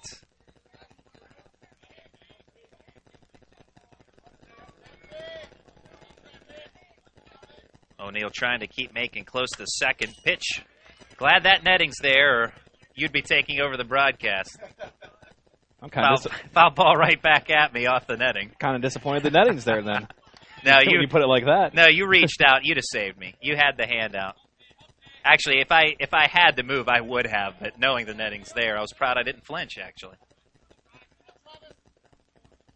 6-3 Presidents. 0-1 pitch on its way. Breaking ball is strike. Good-looking pitch there from O'Neill. Real good pitch. Started over the plate, caught the outside corner.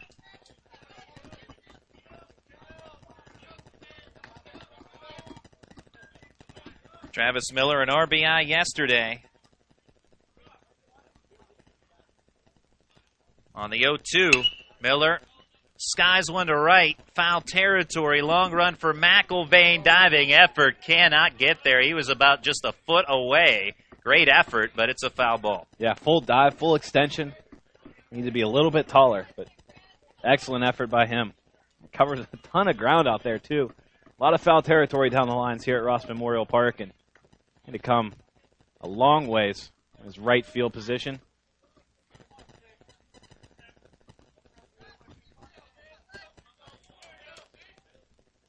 Three-run lead for W&J, another 0-2 to Miller, but not yet as O'Neill steps off and again looks back, making toward the second base bag.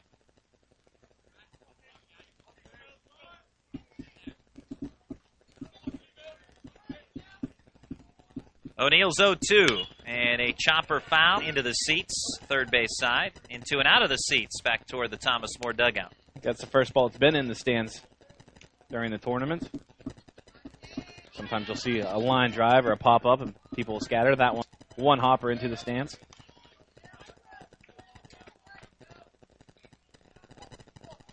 O'Neill taking his time in this at-bat against Miller. Now ready with the signs. 0-2 fastball bounced over the mound. The middle base hit. Here comes Macon rounding third. He'll score without a throw. It's 6-4. Two-out RBI single by Travis Miller.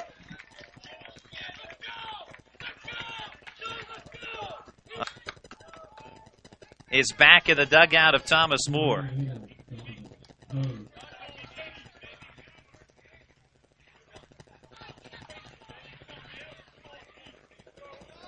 Representing the game-tying run, Donovan Pogue here in the bottom of the fifth.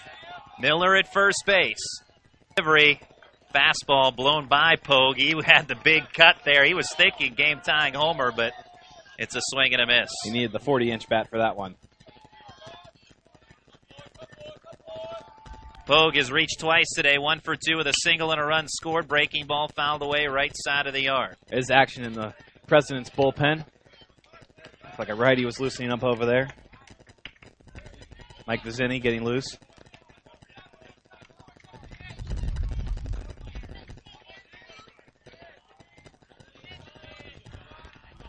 O'Neill's 0-2, fastball, ground ball through the left side of the infield. Base hit. 3 consecutive hits for the Saints after a 2-out walk to Craig Heisen.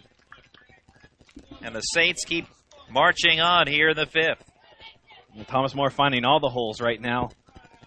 RBI single up the middle by Miller. That one just a roller through the left side by Pogue.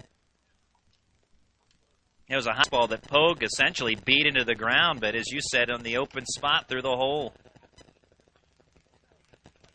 So after a 2-out walk to Heisen, opened the door for the Saints. Cody Macon with an RBI double. Travis Miller followed with an RBI single. Now Pogue single. 6-4. And 2 outs in the inning. Heisen walked, Macon double, and then back-to-back singles by Miller and Pogue.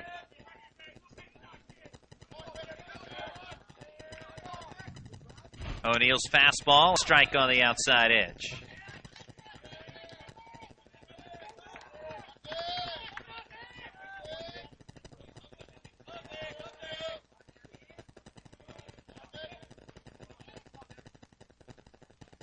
0-1, low and away, scooped by catcher Ronnie Parrish. Big play there with 2 runners aboard.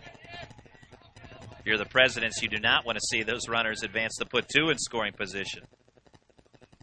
1-1 to Connor outside.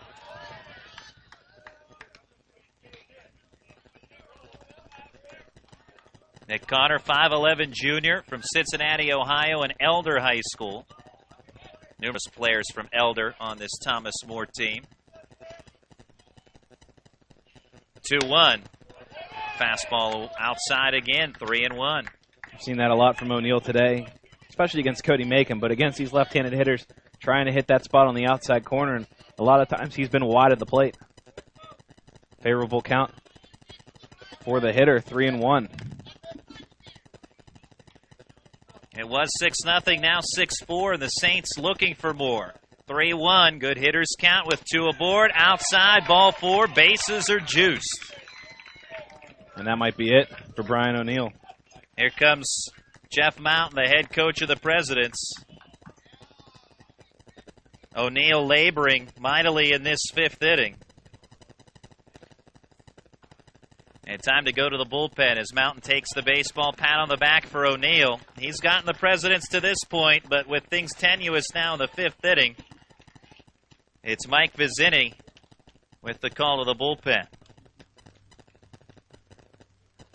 Brad Popham will be the next batter for Thomas More. Popham with a 2-out RBI single in the 4th. Help get this rally going for Thomas More. Give you the totals on Vizzini. As in 12 appearances in 3 starts this year, 2-1 record with a 3.62 ERA for the right-hander and 1 save. In 32 1/3 innings, has allowed 28 hits, 14 runs, 13 earned, with 11 walks and 20 strikeouts. And Vizzini often turned to in important situations. Now is the time for Jeff Mountain and the Presidents as the Saints have loaded up the bases in the bottom of the 5th. Yeah, always reliable out of the bullpen, Mike Vizzini, lanky right-hander.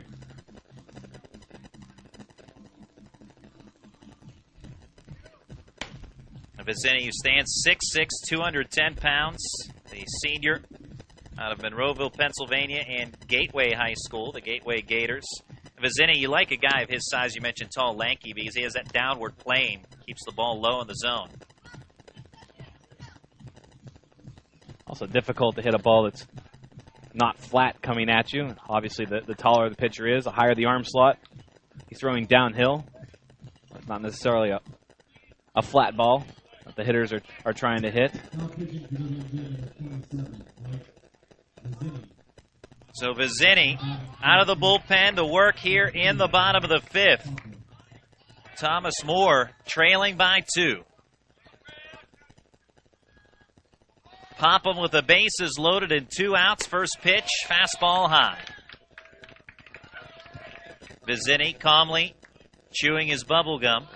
Accepts the baseball back from Ronnie Parrish, ready to deal. Ready to go over the sides again with Parrish and then deal a 1-0 pitch. Calm and collective, Vizzini. In a tenuous situation for the Presidents. 1-0 breaking ball, high, 2-0. Popham lays off.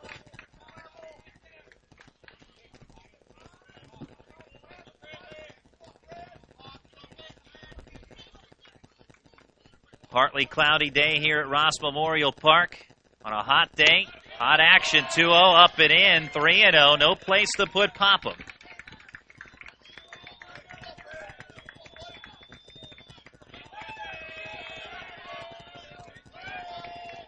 In this situation, you're taking at least a pitch. Vizzini unable to throw a strike yet. You can hear the Thomas More dugout, 3-0. Inside edge for a strike. Not a get me over strike. That one aimed for the inside edge. You know, Vizzini has to get another one over, or he'll be walking in a run. Bases loaded, 2 outs, 2-run game in the 5th. It's low, ball 4. He does walk in a run. Bases loaded, free pass to Popham. Scores Miller from 3rd.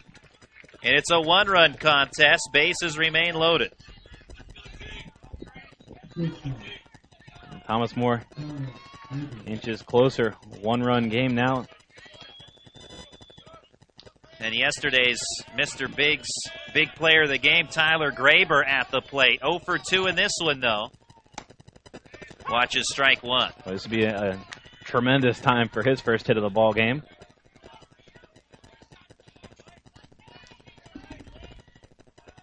It was 6-0. It's 6-5. 0-1. Curveball, a strike. This time Vizzini, as he fell behind Popham, out in front 0-2 on Graber.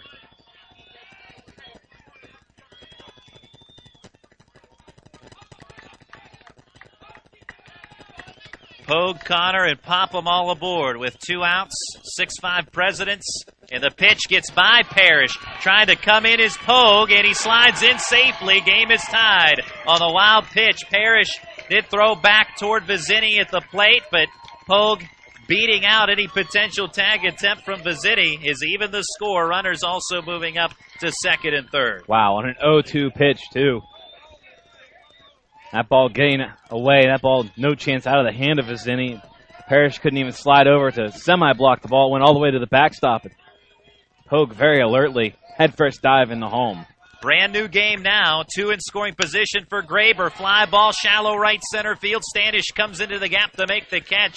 And the inning is over, but the Saints score 4 to tie it up. 4 runs on 3 hits, 3 walks, and a wild pitch. That proves costly. After 5, it's W&J 6, Thomas More 6. You're listening to the PAC Baseball Championships, brought to you by Sport Clips.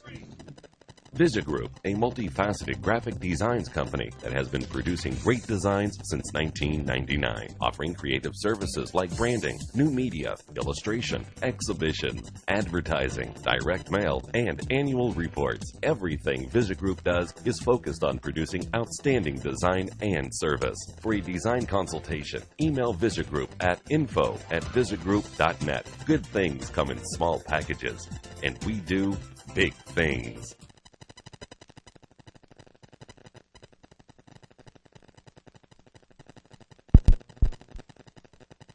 The Asthma and Allergy Foundation of America has important information for people with asthma. There are 2 main causes of asthma symptoms: airway constriction you feel and inflammation you may not, and most medicines only treat one. At asthma.com, you'll find information about working with your doctor and treating both main causes of asthma symptoms, and how this can help prevent symptoms before they even start. This message brought to you by AFA, with funding and editorial support by GlaxoSmithKline. For more information, go to asthma.com.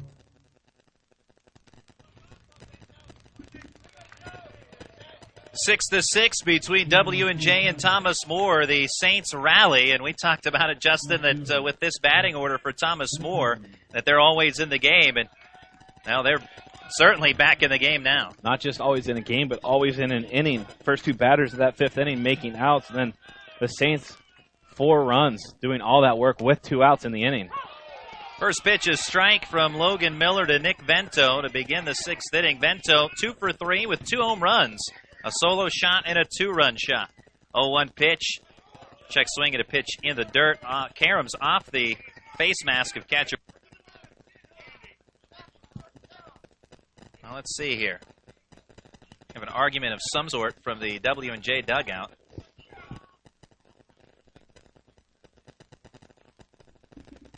Or perhaps some chirping from the dugout is perhaps the case. Is Andy Dudonis not liking what he's hearing from the W&J dugout? Jeff Mountain comes down to squash the issue, chats with Dudonis.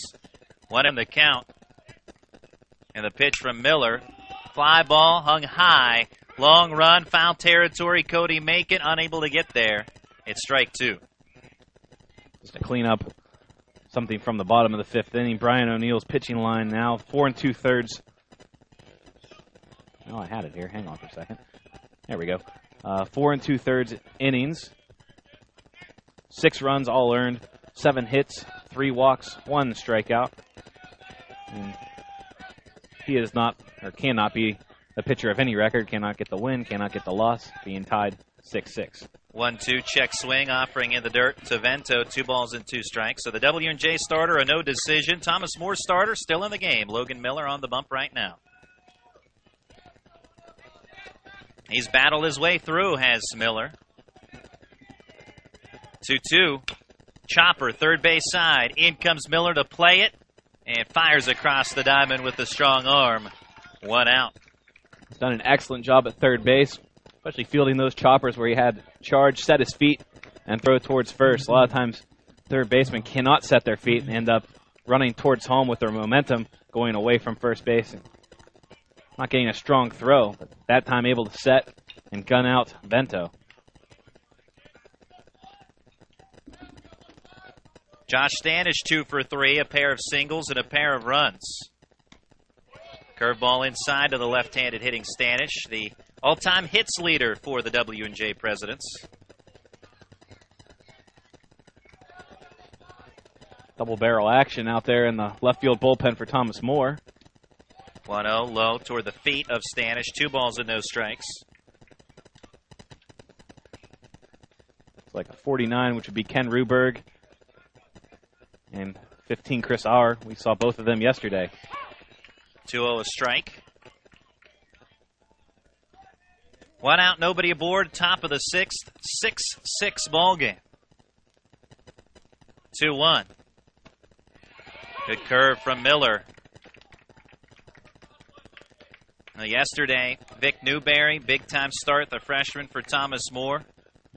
Had some jitters early, but buckled down. 2-2. Breaking ball outside, full count on Stanish, and he helped set the stage for Thomas Moore today, going with Logan Miller on the bump against W&J. And now the payoff pitch. Swing and a miss by Stanish for strike 3.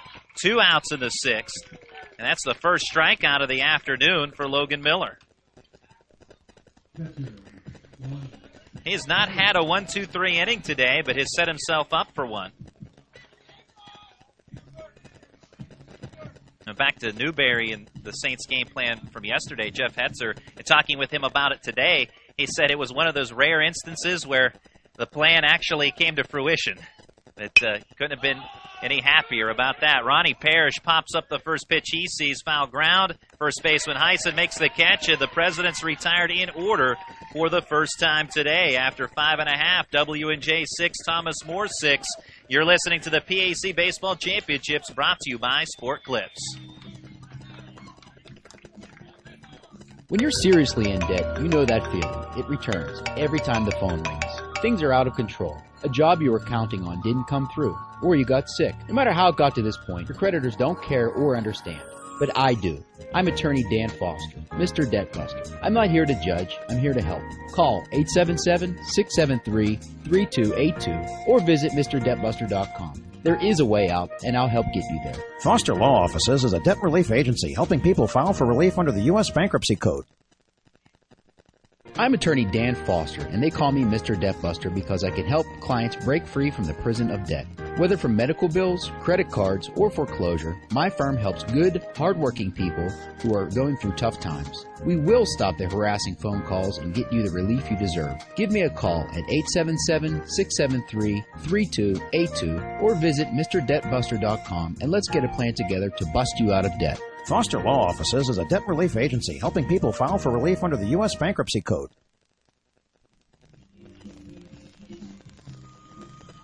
Six heading to the bottom of the 6th inning. Thomas Moore. 1, 2, 3 hitters. 9 came to the plate for the Saints in the 5th.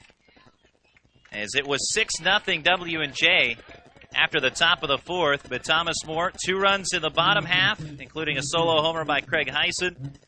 And then a 4 spot in the bottom of the 5th. The majority of the runs scored in this game by both teams have come after 2 outs, offering outside from Mike Vizzini for ball 1 on Casey Metzger. Metzger 0 for 3, lined out his last time up. Vizzini delivers a strike, 1-1.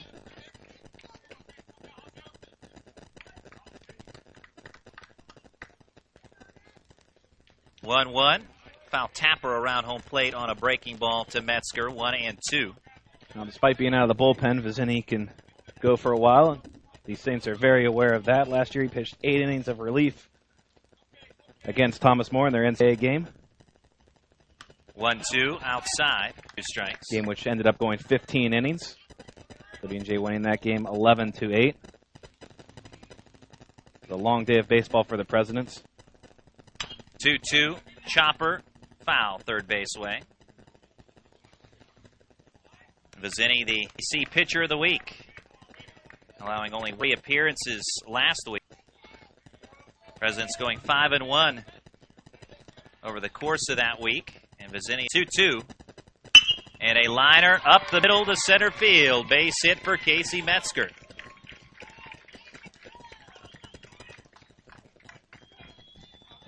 I may have given up only 1 hit in 3 appearances last week, but has allowed 1 hit in 1/3 of an inning here today. Got the final out in the 5th, but not before uncorking a wild pitch and a bases-loaded walk to tie the game. Not in that order. It was the wild pitch that tied it up. The bases-loaded walk came before that.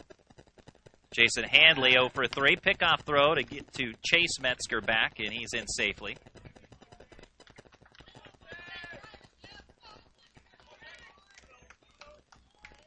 Six, Presidents and Saints. Vizzini, bunt put down on the pitch by Vizzini. It's pushed past the mound, and it's an infield single in no man's land. That bunt by Handley. Well, excellent bunt by Handley. Vizzini, the only one that really had a shot at that. Bunted hard enough out of his reach. So excellent job. The Saints, 2 runners on, nobody out. Setting the table again, looking to take the lead. The Saints had only 1 hit through 3 innings, and their batting order has come alive big time. After plating 6 over the last 2 frames, table is set here early in the bottom of the 6th. 2 on, nobody out for Craig Heisen, who has not been retired today. Doubled in the 1st, homered in the 4th, walked and scored in the 5th.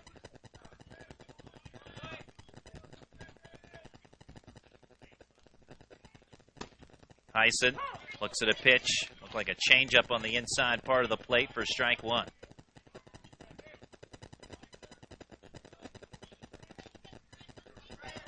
Outfield shifting around towards right field. Nick Vento way off the left field line. Vizzini double takes the runner at second. Metzger brings a pitch outside, 1-1.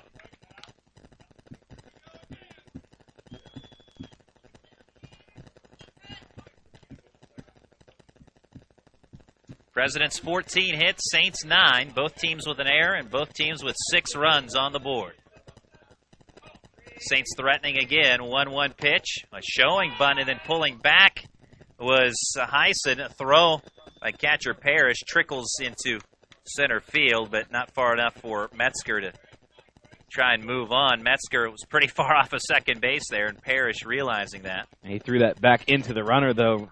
Ruffing had to navigate the runner trying to find the baseball. That could have been disastrous for W&J if that ball goes clean into center field.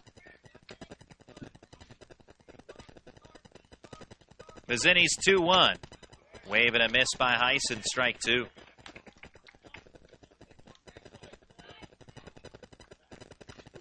Craig Heisen, 6 foot, 185-pounder from Cincinnati, Ohio, and McNicholas High School, a junior.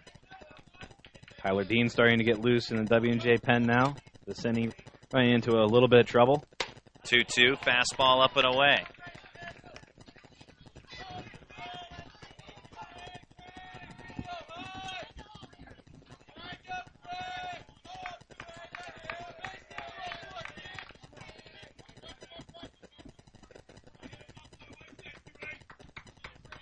Back-to-back singles by Metzger and Handley. Handley's a bunt variety single. It was pushed past the mound, and Vizzini had no play on it, nor did any of the other Presidents on the infield. Vizzini spins off the mound to look back Metzger.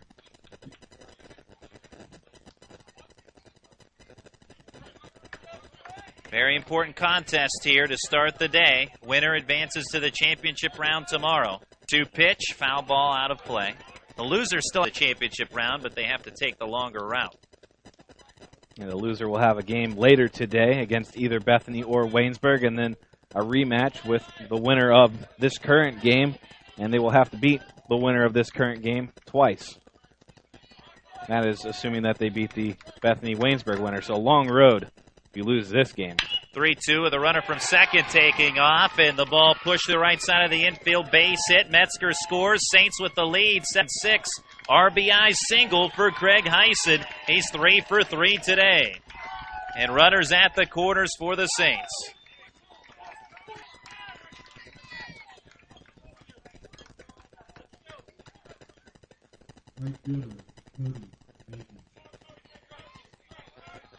The Saints pouring it on. Cody Macon with an RBI double and a run scored in the 5th inning. Reaches down for some dirt out of the batter's box, rubs it between his batting gloves. Looking for a good grip, digs in. Left-handed hitter against the right-handed throwing Vizzini. Pitch on the inside edge with the heater, strike one. As starter, Brian O'Neill worked almost exclusively away to Cody Macon today. The Vizzini side on the first pitch. From the stretch, the 0-1. This time outside with the fastball. 1 ball, 1 strike. And Ronnie Parrish wants to come out and talk with Vizzini. Nobody out in the 6th, and the Saints have runners at the corners. And already 1 run across the pay station in this frame for a 7-6 lead.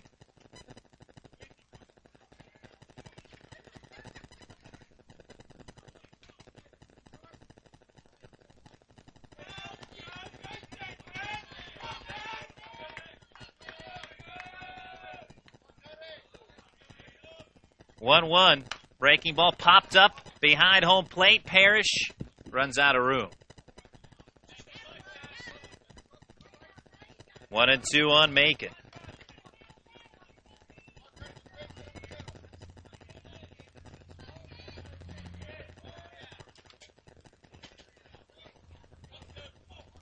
Cody Macon, mentioned in all PAC first team selection last year, was an honorable mention as a sophomore. And on the 1-2, pops it up again. Pointed out by Parrish to third baseman McLean, who comes down the line and then in toward the pitcher's mound to haul it in for out number 1. Big out, as the runners will have to stay at first and third. Yeah, colossal first out, actually, considering the situation. Runners on the corners, nobody out in the heart of the order.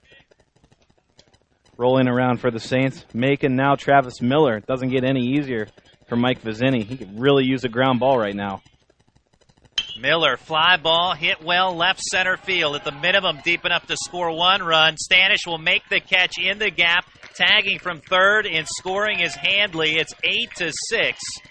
Thomas Moore, 2 outs in the inning. Heisen still at first base. Like Josh Stanish had a long way to go there, but able to track that ball down.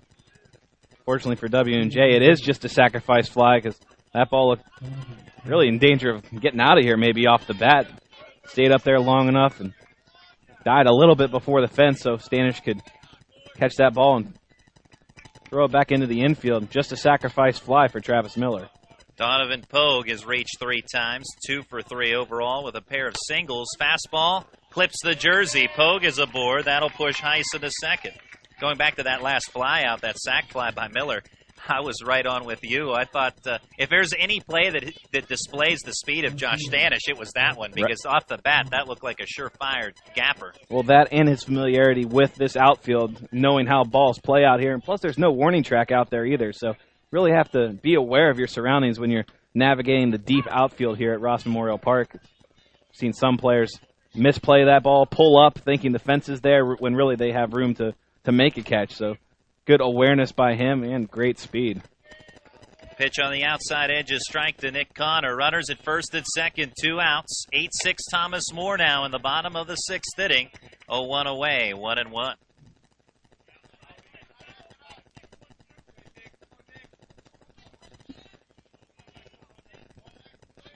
Partly sunny skies above Ross Memorial today. President started out with a 6-0 lead. Thomas Moore up 8-6. 1-1 ground ball on 2 hops to McLean at third. A crow hop and the throw to first retires Connor and aside, but the Saints grab the lead. 2 runs on 3 hits, a hit batsman, and 2 left stranded. after 6. It's Thomas More 8, W&J 6. You're listening to the PAC Baseball Championships, brought to you by Sport Clips. We're here at Sport Clips, the new just for guys haircutting place, to see what the buzz is about. How was it? Nice cut, nice price, professional stylist. Doesn't get any better than this. There's sports on TV at every chair. I got an awesome haircut, steam towel treatment, neck and shoulder massage. I went all the way! What are you waiting for? Sport Clips is now in your neighborhood. At Sport Clips, guys win. With 2 locations in Washington County, at the McMurray Shops in Peters Township and at Trinity Point in Washington.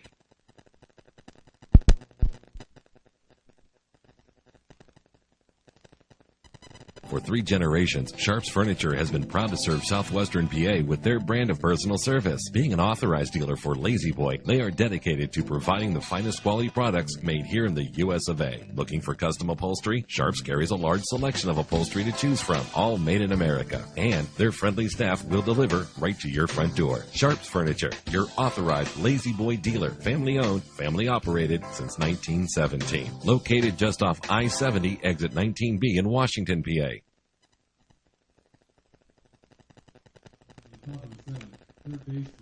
W&J trailing for the first time in this tournament. It's 8-6 Thomas More as we head to the top of the 7th. Kyle McLean, Kyle Smith, and Derek McIlvain due up for W&J. Presidents. Oh, go ahead, Justin. No, go ahead, and then I'll make my point. All right. I was going to say the presidents in this against the teams in this tournament this season, they are 8-1, so have been breezing by opponents in the conference, including the ones they're up against in this tournament. But trailing here today, 8-6. First pitch fouled off by McLean for strike 1. And we do basketball games during basketball season, and so often we'll see games that are kind of a tale of two halves. Well, this baseball game has been that. It's been up until the middle of the 4th inning, all W&J. And since then, it's been all Thomas More. 0-1 fly ball on a pop down the right field line. In and toward the line goes Macon to make the catch. 1 out. Thomas More was in such a position around the 3rd or 4th inning where this one more W&J hit really could have blown this game even more wide open. Really felt like they were down and out, but 2 in the 4th, 4 in the 5th, and then 2 in the 6th to take the lead, 8-6. They've been just rolling offensively. W&J just doesn't have an answer. And it seems like all the balls that were being fielded fairly routinely by W&J in the first couple innings found holes or have just been hit in the right spots on the field.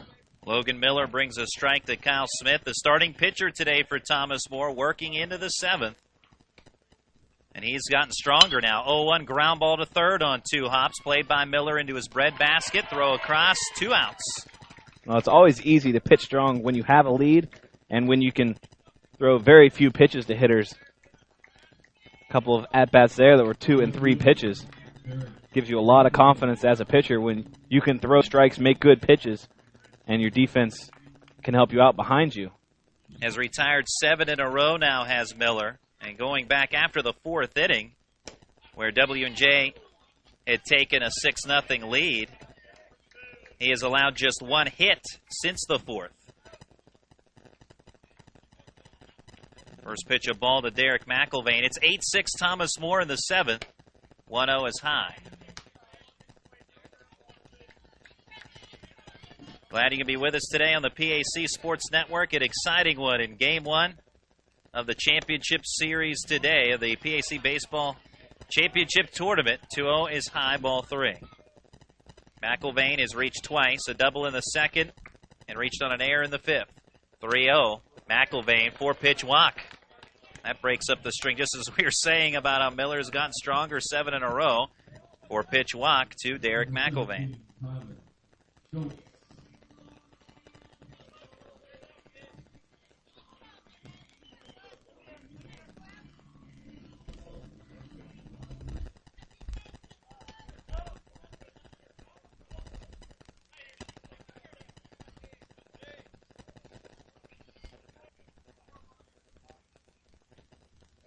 Tyler Schultz, fastball clips him.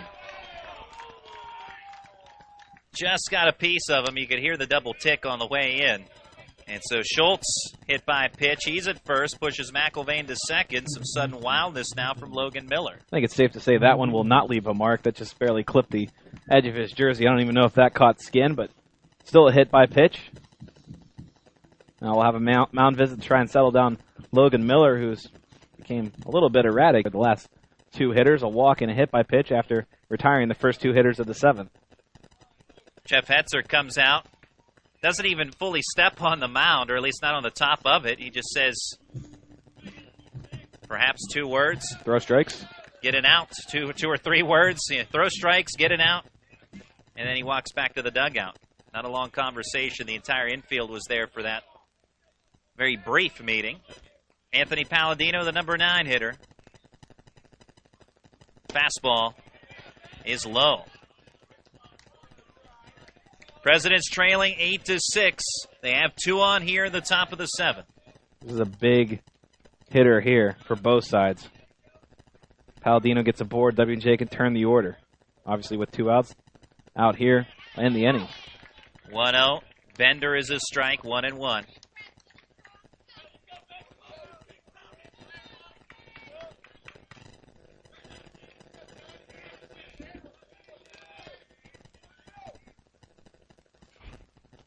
Check swing, but going around, says home plate umpire Andy Dudonis.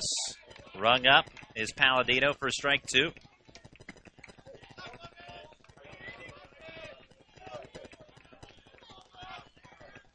Eight 6, Presidents trailing, 2 on with 2 outs. Logan Miller. Look at the runner, McIlvain at second. Hard ground ball. Oh, and snared by Travis Miller and dives to the bag to beat out McIlvain. Top shelf play there by Travis Miller on a hot shot off the bat of Palladino. And that ends the inning.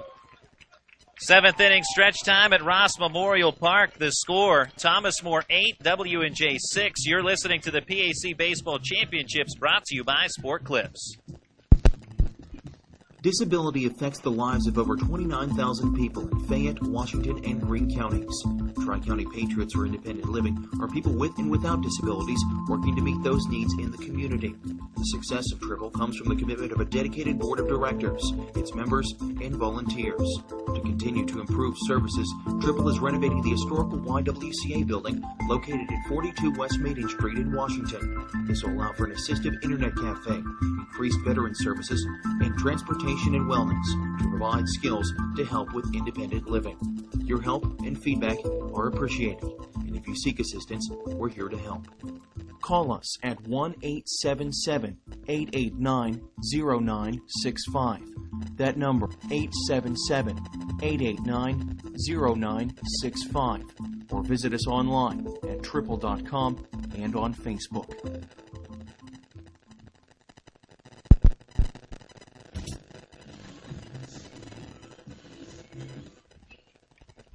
Welcome back to Ross Memorial Park. It's 8-6 Thomas More over the W&J Presidents. And the Presidents go to Tyler Dean out of the bullpen here for the bottom of the 7th inning. Thomas More Saints, they were down 6-0, but their bats have caught fire. 2 in the 4th, 4 in the 5th, and 2 more in the 6th.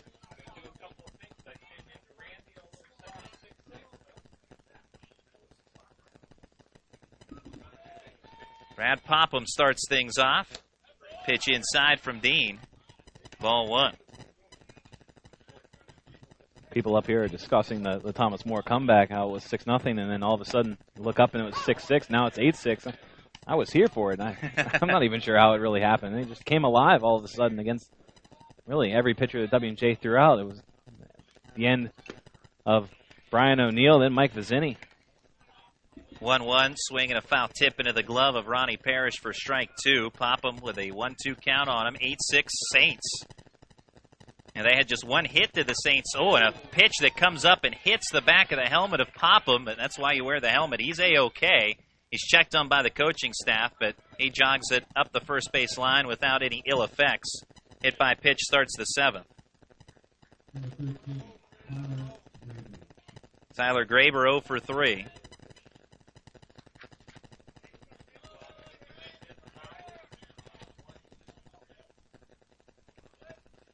Bunt laid down by Graber, played by Dean off the bump. He'll underhand flip it to first baseman Schultz. Sacrifice 1-3 for the first out, moves Popham the second.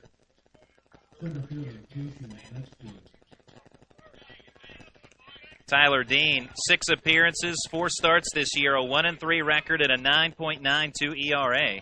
In 16 1/3 innings, Dean has allowed 26 hits, 27 runs, 18 earned, with 12 walks and 9 strikeouts.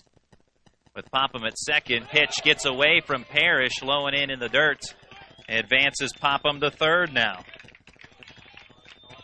Well, the walk-to-strikeout ratio for Dean is good as the starters for both teams had looked. For Dean, not so much, and some wildness. Hit batsman, now a wild pitch. Casey Metzger, 1 for 4, awaiting the 1-0 from Dean. Infield playing in for W&J, and a suicide squeeze bunt played by Dean, but his only play is at first, and the Saints tack on another. It's 9-6. Well, fist pump from Coach Jeff Hetzer in the third base coaching box. Good work all the way around from the Saints, getting the bunt down. Popham scores. Thomas More adds on.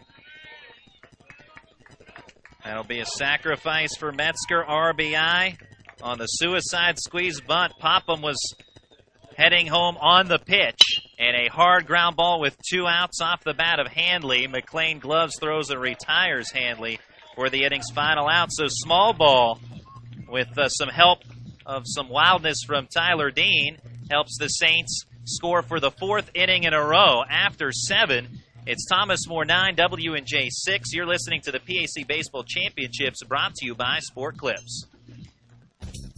When you are in need of fast, affordable, and professional voiceovers, contact TimeAd Productions. TimeAd Productions offers voice services for business presentations, documentary narrations, radio, television, imaging, and commercials, movie trailers, corporate phone systems, websites, audiobooks, and more.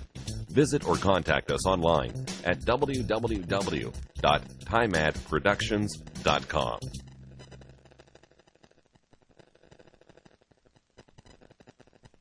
Visagroup, a multifaceted graphic designs company that has been producing great designs since 1999, offering creative services like branding, new media, illustration, exhibitions, advertising, direct mail, and annual reports. Everything Visagroup does is focused on producing outstanding design and service. For a design consultation, email Visagroup at info@visagroup.net. Good things come in small packages, and we do big things.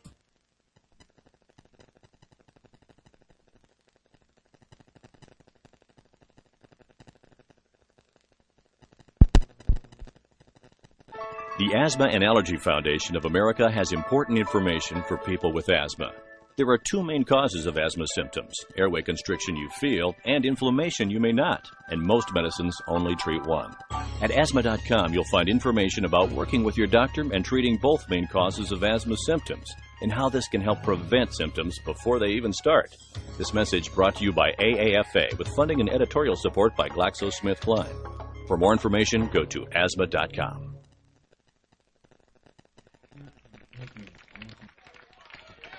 9-6. W&J trails the Thomas More Saints in the 8th. New pitcher in for Thomas More after Logan Miller goes 7. It's now reliever and reliable reliever Andy Ronker. Ronker, the right-hander, has very good numbers this year, which we'll get to in a moment. Delivers a fastball for strike 1 on Michael Ruffing. There are also some defensive changes for Thomas More, which we'll get to momentarily. But Andy Ronker, 4-1 record with a 1.38 ERA and 11 appearances in 2 starts, has 5 saves. 0-1 wave and a miss by Ruffing for strike 2. Logan Miller, Thomas More starter today, 7 innings, 6 runs, all of them earned, 14 hits, 1 walk, 1 strikeout. Kind of a shaky start. 6 runs the first 4 innings, but then settled down. Goose eggs in innings 5, 6, and 7. Ground ball to first baseman Heisen. He'll take it himself at the bag for out number 1, first base unassisted. 1 down in the 8th, 9-6, Thomas More in front. The defensive changes. You have Marcus Wolfel now in at short. Tyler Graber goes from short to second, and Jason Handley goes from second to left.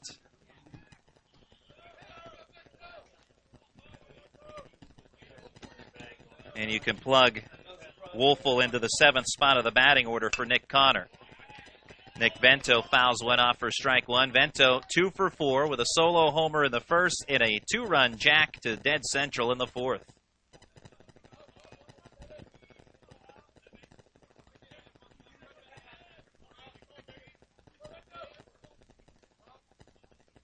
Oh, 1.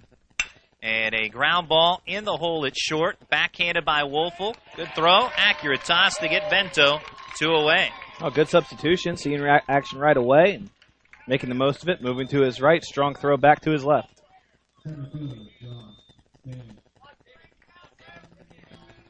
Stanish, 2 hits, couple of singles, 2 for 4 with 2 runs scored. One of those, a 2-out bunt single in the 3rd inning that helped the Presidents pick up a pair. Sparked that inning. 2 outs right now for Stanish as the Presidents trail at 9-6. Offering from Ronker is low. Ball 1. Now, talking with Jeff Hetzer, he said they wanted to use Ronker at the right time, and obviously they feel right now it is the right time. In the 8th, 1-0. Ronker brings a pitch low to Stanish. 2 balls and no strikes. Also, the part of the order for W&J is a large reason for the timing of Ronker. And as you mentioned, that last out in the 7th was very big for Thomas More and Logan Miller, because if the Presidents get a hit there, not only do they potentially score a run, but it turns the lineup over, and there's all kind of havoc for Thomas More. You're looking at not just 1 run, but a potential big inning again. And able to shut that down. Terrific play by Miller. Put a couple circles around that one, especially if the game stays the way it is right now.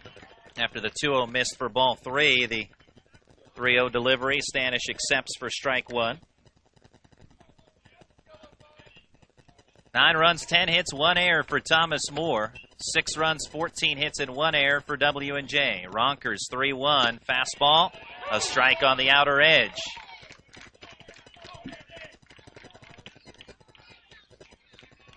You mentioned earlier in the game, actually, as Thomas More was starting to ramp up their comeback efforts, that there wasn't much noise from the W&J dugout. Stanish with a ground ball to second as it's juggled by Graber. Recovers, throw to first, not in time. Stanish beats it out. Heisen doesn't like the call, but Stanish able to reach on the air, E4 on Graber. But just very quickly to that point, and W&J very quiet today, and maybe playing a little tighter in this game than they usually are.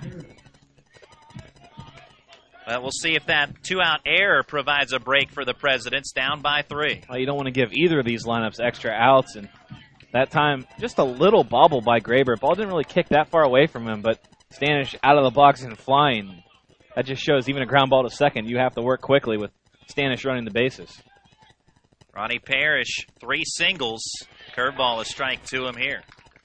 3 for 4 is Ronnie Parrish. Certainly some good power out of his bat as well. We haven't seen it yet in this game, but very good power, especially right center field. Ronker brings an 0-1. Chopper foul, third base side.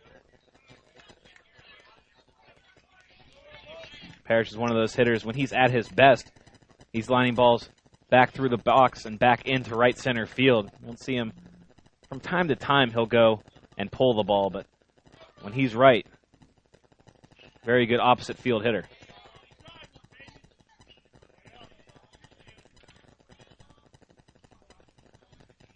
Oh, 2 pitch with 2 outs and a runner aboard. 3-run lead for the Saints, and a fastball blown by Parrish for strike 3. And that ends the frame. So the error proves harmless for Thomas More. 1 left stranded after 7.5. Thomas More 9, W&J 6. You're listening to the PAC Baseball Championships, brought to you by Sport Clips. I'm attorney Dan Foster, and they call me Mr. Debt Buster because I can help clients break free from the prison of debt. Whether from medical bills, credit cards, or foreclosure, my firm helps good, hardworking people who are going through tough times. We will stop the harassing phone calls and get you the relief you deserve. Give me a call at 877-673-3282 or visit MrDebtBuster.com and let's get a plan to bust you out of debt. Foster Offices is a debt relief agency helping people file for relief under the U.S. Bankruptcy Code. Mr. Big. Mr. Big's Sports Grill and Tap Room, Washington's premier sports restaurant, offering an all-day lunch and dinner menu featuring a wide variety of items, including Mr. Big's platter, ribs, boneless wings, and shrimp. Stop in and enjoy what's on any of their 25 HD TVs, or relax on the fully seated patio. Open 7 days a week from 11 a.m. till 2 a.m. with live entertainment every weekend. Located at 595 Racetrack Road off I-79 at exit 41, down from the Meadows. Mr. Big's.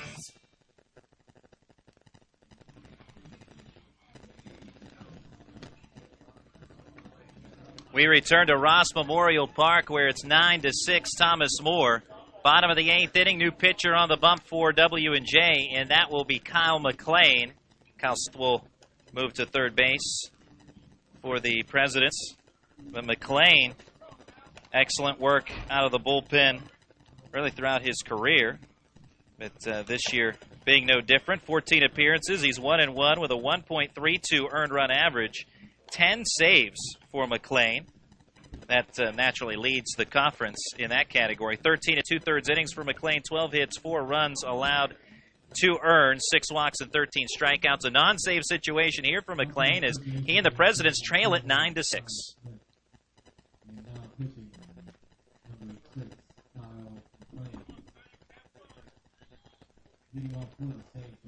Last chance for insurance for the Saints in the bottom of the 8th. Heisen, Macon, and Miller. 3, 4, and 5 hitters due up.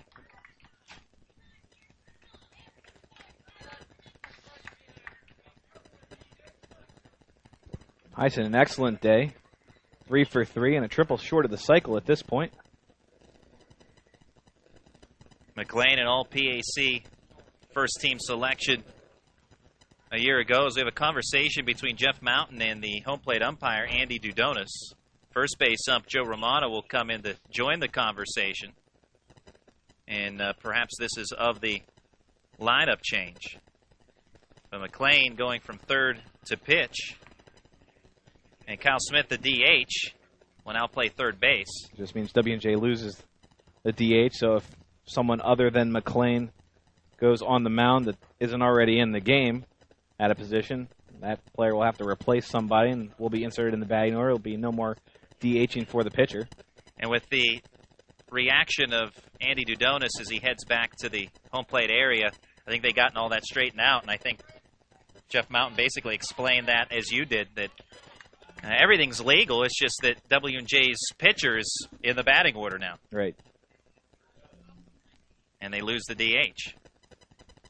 So all that's sorted out. And now we move on to the bottom of the 8th inning. Here's Craig Heisen. McLean with a fastball low.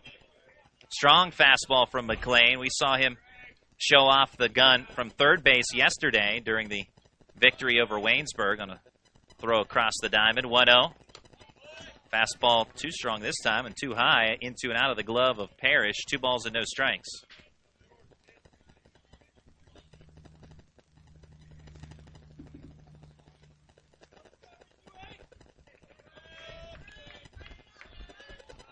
McLean, very effective, whether it be as a hitter or pitcher. The 2-0. High this time for ball 3. Appeared in 45 games total a season ago, whether it be as a position player or a pitcher. 3-0. This time a strike to Craig Heisen. Heisen, as you mentioned, Justin, with a big day, has not been retired. Hit a solo homer in the 4th that got the run scoring started for Thomas More.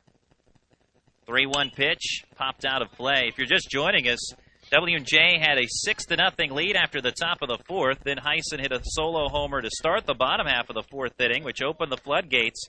2 runs in the 4th, 4 runs in the 5th, 2 runs in the 6th, and 1 in the 7th for Thomas More.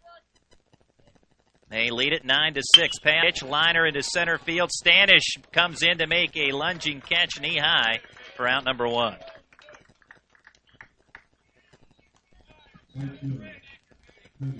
Cody Macon 1 for 4 with an RBI double and a run scored in the 5th inning.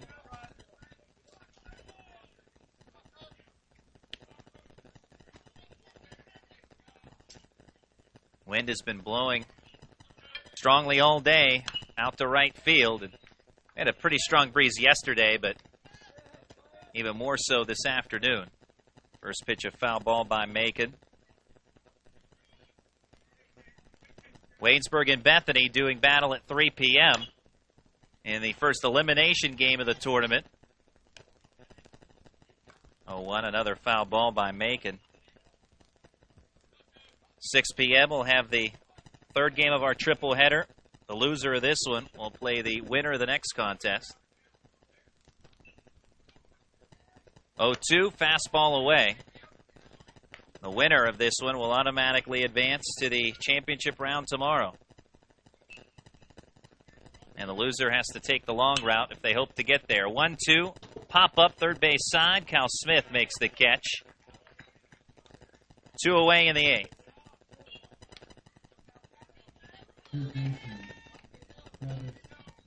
Travis Miller, a couple of RBIs. RBI single in the 5th, sac fly in the 6th. That was the one he drilled to deep left center, and it was a great running catch by Josh Danish. Fastball low and away. Trickles off the glove of Parrish. Right-handed hitting Travis Miller. 1-0 count on him. Thomas More, as they serve as the home team in this game. The home white uniforms. Blue numerals and lettering and black trim.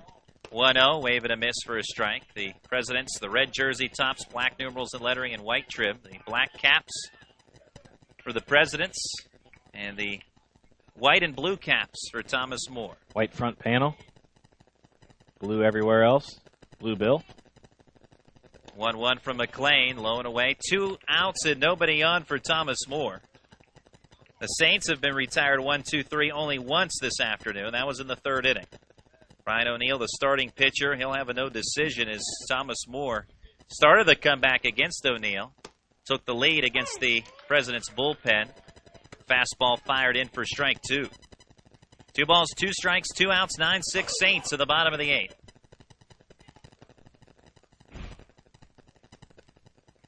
McLean's next pitch. Fastball outside.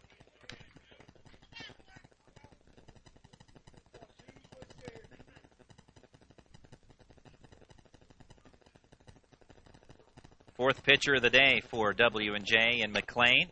And he walks Travis Miller, breaking ball outside. Miller, a 2-out base runner, so it will not be a 1-2-3 inning here in the 8th.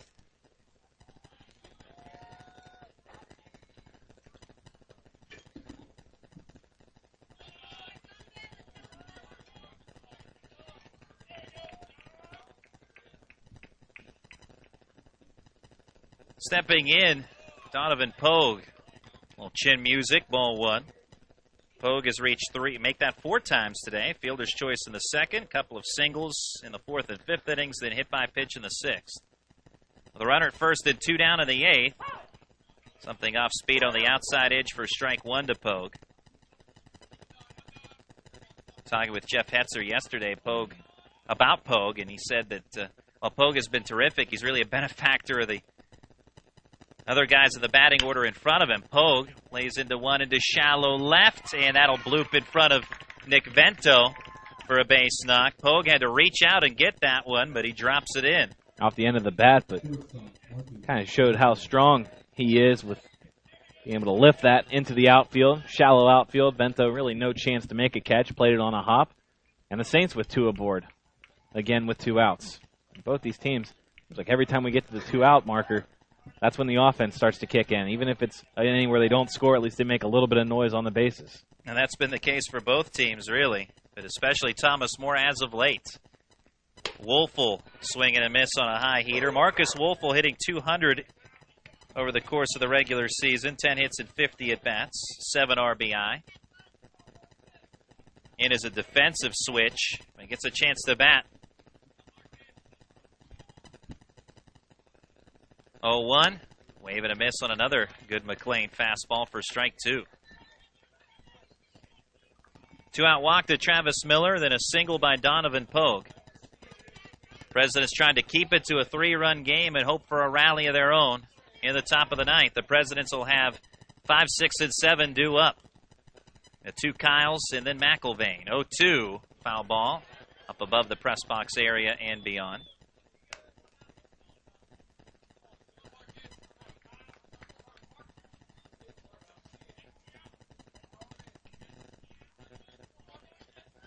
9 runs on 11 hits for Thomas More, 6 runs on 14 hits for W&J.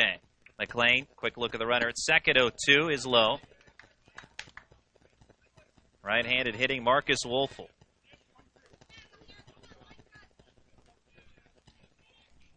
Wolfel 6'2", 175-pounder. A sophomore from Harrison, Ohio. 1-2 pitch. Pops it out of play to stay alive. Wolfel, his freshman year, played in 31 games, started in 20 of those, hitting .295 and 13 RBI.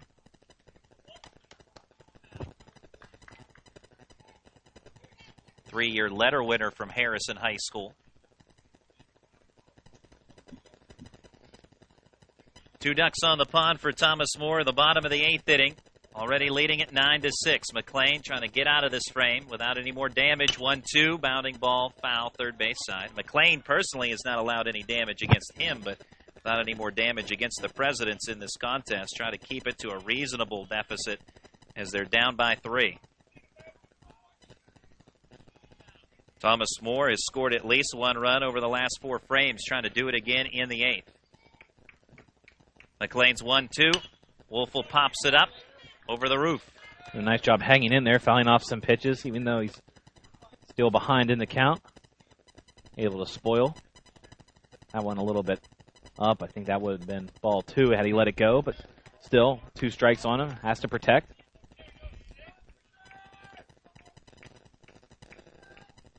McLean settles, brings a 1-2 breaking ball. Wave and a miss by Wolfel for strike 3. And 2 left stranded by the Saints after 8 innings. It's Thomas More 9, W&J 6. You're listening to the PAC Baseball Championships, brought to you by Sport Clips. We're here at Sport Clips, the new just for guys haircutting place, to see what the buzz is about. How was it? Nice cut, nice price, professional stylist. Doesn't get any better than this. There's sports on TV at every chair. I got an awesome haircut, steam towel treatment, neck and shoulder massage. I went all the way! What are you waiting for? Sport Clips is now in your neighborhood. At Sport Clips, guys win.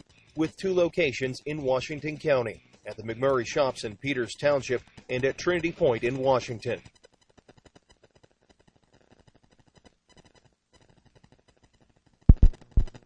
For 3 generations, Sharp's Furniture has been proud to serve southwestern PA with their brand of personal service. Being an authorized dealer for Lazy Boy, they are dedicated to providing the finest quality products made here in the U.S. of A. Looking for custom upholstery? Sharp's carries a large selection of upholstery to choose from, all made in America. And their friendly staff will deliver right to your front door. Sharp's Furniture, your authorized Lazy Boy dealer. Family owned, family operated since 1917. Located just off I-70, exit 19B in Washington, PA.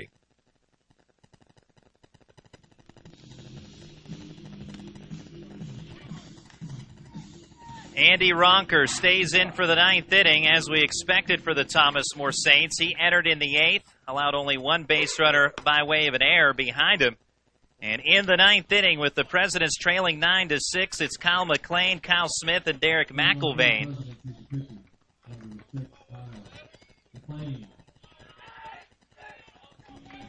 McLean 2 for 4 with a couple of singles and an RBI. The Presidents led this one 6-0. They played it 1 in the first, 2 in the third, and 3 in the fourth. But then the Saints with 2 in the fourth, 4 in the fifth, and 2 in the sixth, 1 in the seventh. To not only tie, but take a 3-run lead. Ground ball on the first pitch to short. Gobbled up by Wolfel. Throw to first. 1 away, 1 pitch, 1 out to start the 9th. Just the way you draw it up if you're Andy Ronker and the Saints. Absolutely. Routine ground ball to Wolfel. Strong throw across the diamond. It's always big in the last inning. You're trying to hold a lead to get that first out. Maybe just a little psychologically, obviously. You're trying to get out of the inning quickly as you can, but don't want to give W&J anything to hang their hat on to start off the inning. Kyle Smith accepts low and away, ball 1. Kyle Smith, a 2-run single in the 3rd inning, came with 2 outs. Presidents, since plating 6 runs in the first 4 innings, they have just 1 hit. They've had base runners reach by way of errors or walks, hit batsmen, but only 1 hit since the 4th inning. Foul ball pulled up the third base line, 1-1 on Kyle Smith. So Logan Miller buckled down. Now it's Andy Ronker looking for the save for Thomas More in a 9-6 ball game. Good breaking ball for a strike. 1-2 on the outside quarter. Waiting on deck is Derek McIlvain. He's hoping to come to the plate with someone on in front of him. 1-2 from Ronker. Another bender, but in the dirt this time. Slight check swing by Smith, but he refrains from biting on that pitch.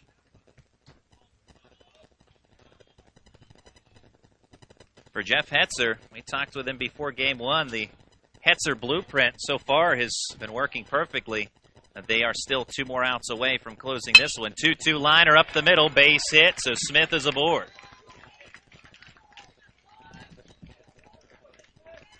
Now it is McIlvain with Smith on in front of him. McIlvain has reached 3 times, a double in the second, reached on an air in the 5th, walked in the 7th. 1 for 3. I don't know where in Coach Hetzer's blueprint it said to fall behind by 6 runs, but they've rebounded nicely. Certainly the blueprint pitching-wise, in terms of who is going to throw and when, has worked so far for him. Pitches a ball. Well, Coach Hetzer said that for them to win this game, it would benefit them to be in a slugfest, and they joined in on that slugfest a little late, but they got in on the mix. 1-0. Outside corner for a strike. He figured this to be a more tightly played affair, and for the most part it has been. Even when W&J was up 6-0, it never was at a point where anybody surely felt comfortable with any sort of lead. 1-1. Took something off that pitch. Did Ronker. Gets a swing and a miss. McIlvain well out in front. Now behind 1-2 in the count. 9-6 our score, favoring the Saints with 1 out and 1 on. Now that was a hittable pitch up in the zone, but with the change of speed, McIlvain out in front, all he could do is just tip it as it went by right into the glove of Popham. Ronker brings a 1-2 fastball. Wasted. McIlvain pushes it out of play, third base side.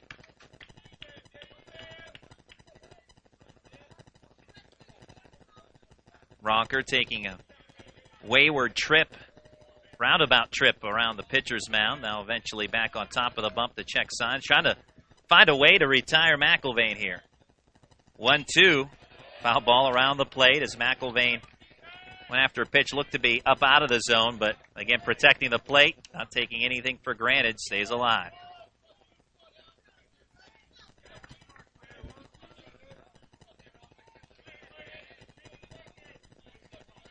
First baseman Heisen holding Smith on. President's down by 3. Need some more runners here. 1-2 pitch from Ronker. Swing and a miss on a good bender.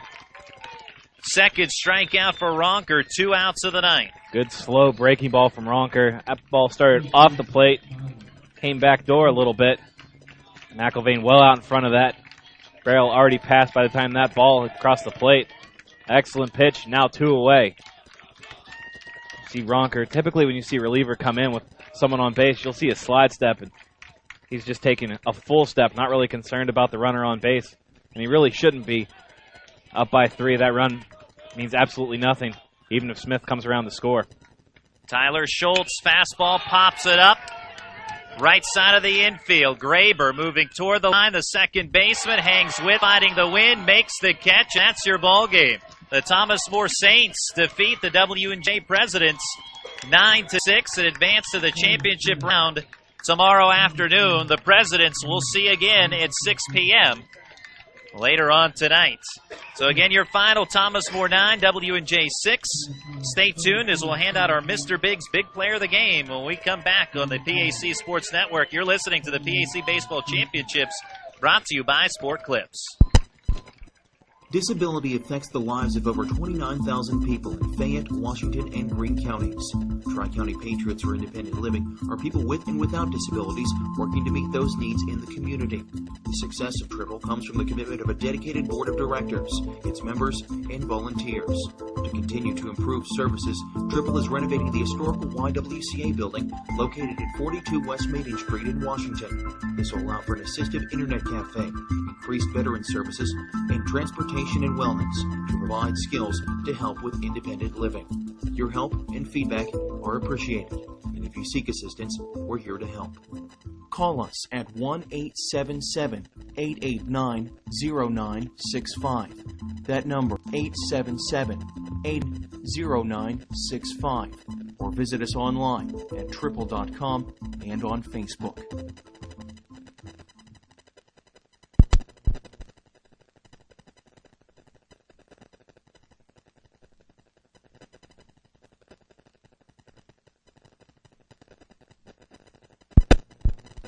I'm attorney Dan Foster, and they call me Mr. Debt Buster because I can help clients break free from the prison of debt.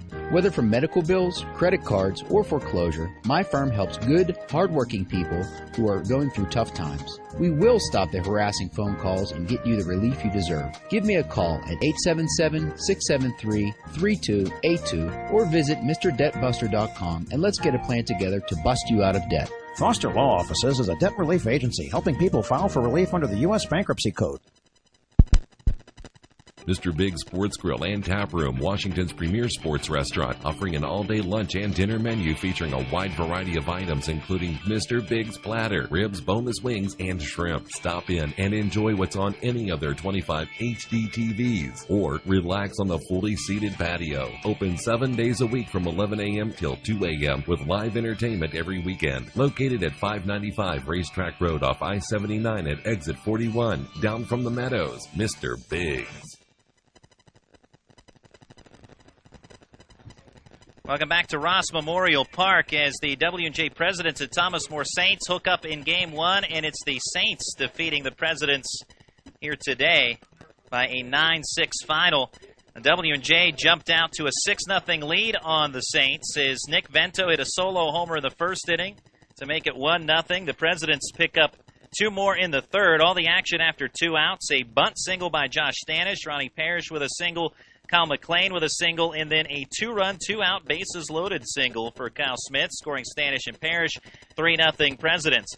And the Presidents rolling along in the fourth inning as after 2 outs and nobody on, Michael Ruffing with a single, Nick Vento with a 2-run homer that was pushed out of here with authority to straightaway center field. And the Presidents lead swelled to 5-0, but they weren't done yet. A single by Josh Stanish, a single by Ronnie Parrish, and an RBI single by Kyle McLean scored Stanish, and it was 6-0 W&J. And as you described, Justin, this was a tape of, not necessarily 2 halves, but the first 3.5 innings, all W&J, and then it swayed from that point on. The first batter of the bottom of the fourth inning, Craig Heisen, hit a solo homer against starter Brian O'Neill to make it 6-1. Thinking, well, maybe not so deal for W&J at that point. That was only the second hit of the contest for Thomas More. But after 2 outs in that same inning, Donovan Pogue singled, Nick Connor walked, and then an RBI single by Popham scored Pogue.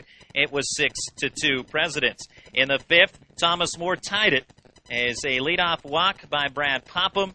And after after a couple of outs in that inning, a 2-out walk by Craig Heisen, then an RBI double by Cody Macon scored Heisen to cut it to a 6-3 game. Travis Miller followed with an RBI single that brought home Macon. It was 6-4. A single by Pogue pushed Miller along the bases. Nick Connor walked to load him up. A bases-loaded walk by Brad Popham against reliever Mike Vizzini, and made it a 6-5 game, and then a wild pitch scored Donovan Pogue from third, uncorked by Vizzini, and we were all even 6-6. The Saints kept marching on in the sixth inning as a leadoff single by Casey Metzger, followed by a Jason Handley single, that a bunt single. Craig Heisen RBI single scores Metzger. It was 7-6 after a pop-out by Cody Macon.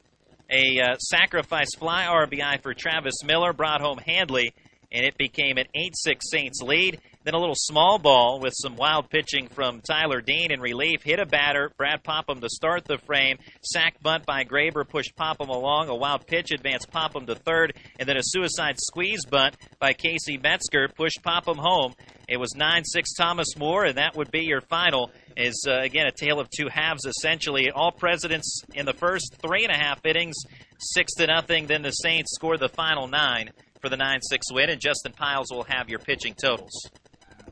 Winning pitcher today for Thomas More, Logan Miller, 7 innings, gave up 14 hits, 6 earned runs. And when you look at that line right there, 14 hits, 6 earned runs, you think, well, probably didn't get the win, but he did. He lasted 7 innings, did a nice job rebounding after giving up those 6 runs in the first 4 innings. 1 walk, 1 strikeout. Andy Ronker with the save. 2 innings of scoreless ball. In relief, just gave up 1 hit, struck out a pair. For W&J, Brian O'Neill started out pretty strong. 3 goose eggs the first 3 innings, then ran into trouble in the 4th inning, ultimately gave up 7 hits, 6 runs, all of them earned, walked 3, struck out 1. He gave way to Mike Vizzini, pitched 1 1/3. Vizzini ended up with the loss, giving up 2 runs in 1 1/3 innings, 3 hits, 1 walk. Tyler Dean and Kyle McLean rounded out the pitching for W&J this afternoon. So W&J, work cut out for them now. They'll have to play tonight again at 6 o'clock following the upcoming game of Bethany and Waynesburg. This tournament just got a whole lot more interesting based on now we start eliminating teams. Now teams have to worry about playing more than once in a day. So starting with this 3 o'clock game upcoming with Bethany and Waynesburg, a lot more strategy involved in terms of pitching, a lot more desperation because teams involved cannot lose again or they are eliminated. As far as those pitching totals, Logan Miller with his 7th win of the season, now 7-2. Andy Ronker, his 6th save, and the loser, Mike Vizzini, falls to 2-2. For the season, the Presidents 28-14. Thomas More now 22-17. But most important is what you described. Now the tournament gets a lot more interesting. The top-seeded Presidents fall in this one, and now are forced to play in the 6 p.m. game. Their opponent to be determined by the 3 p.m. game, pitting Bethany against Waynesburg, and that is scheduled at 3 p.m. start time, although I suspect we'll start a little bit later than that as a result of the final out here in Game 1.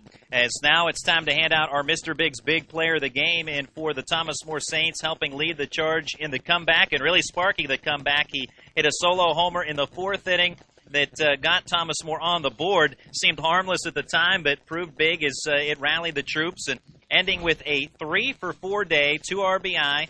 I was a triple shy of the cycle, also a walk and 2 runs scored to his credit in different facets. Craig Heisen getting it done. He is our Mr. Big's Big Player of the Game. Yeah, did a little bit of everything at the plate.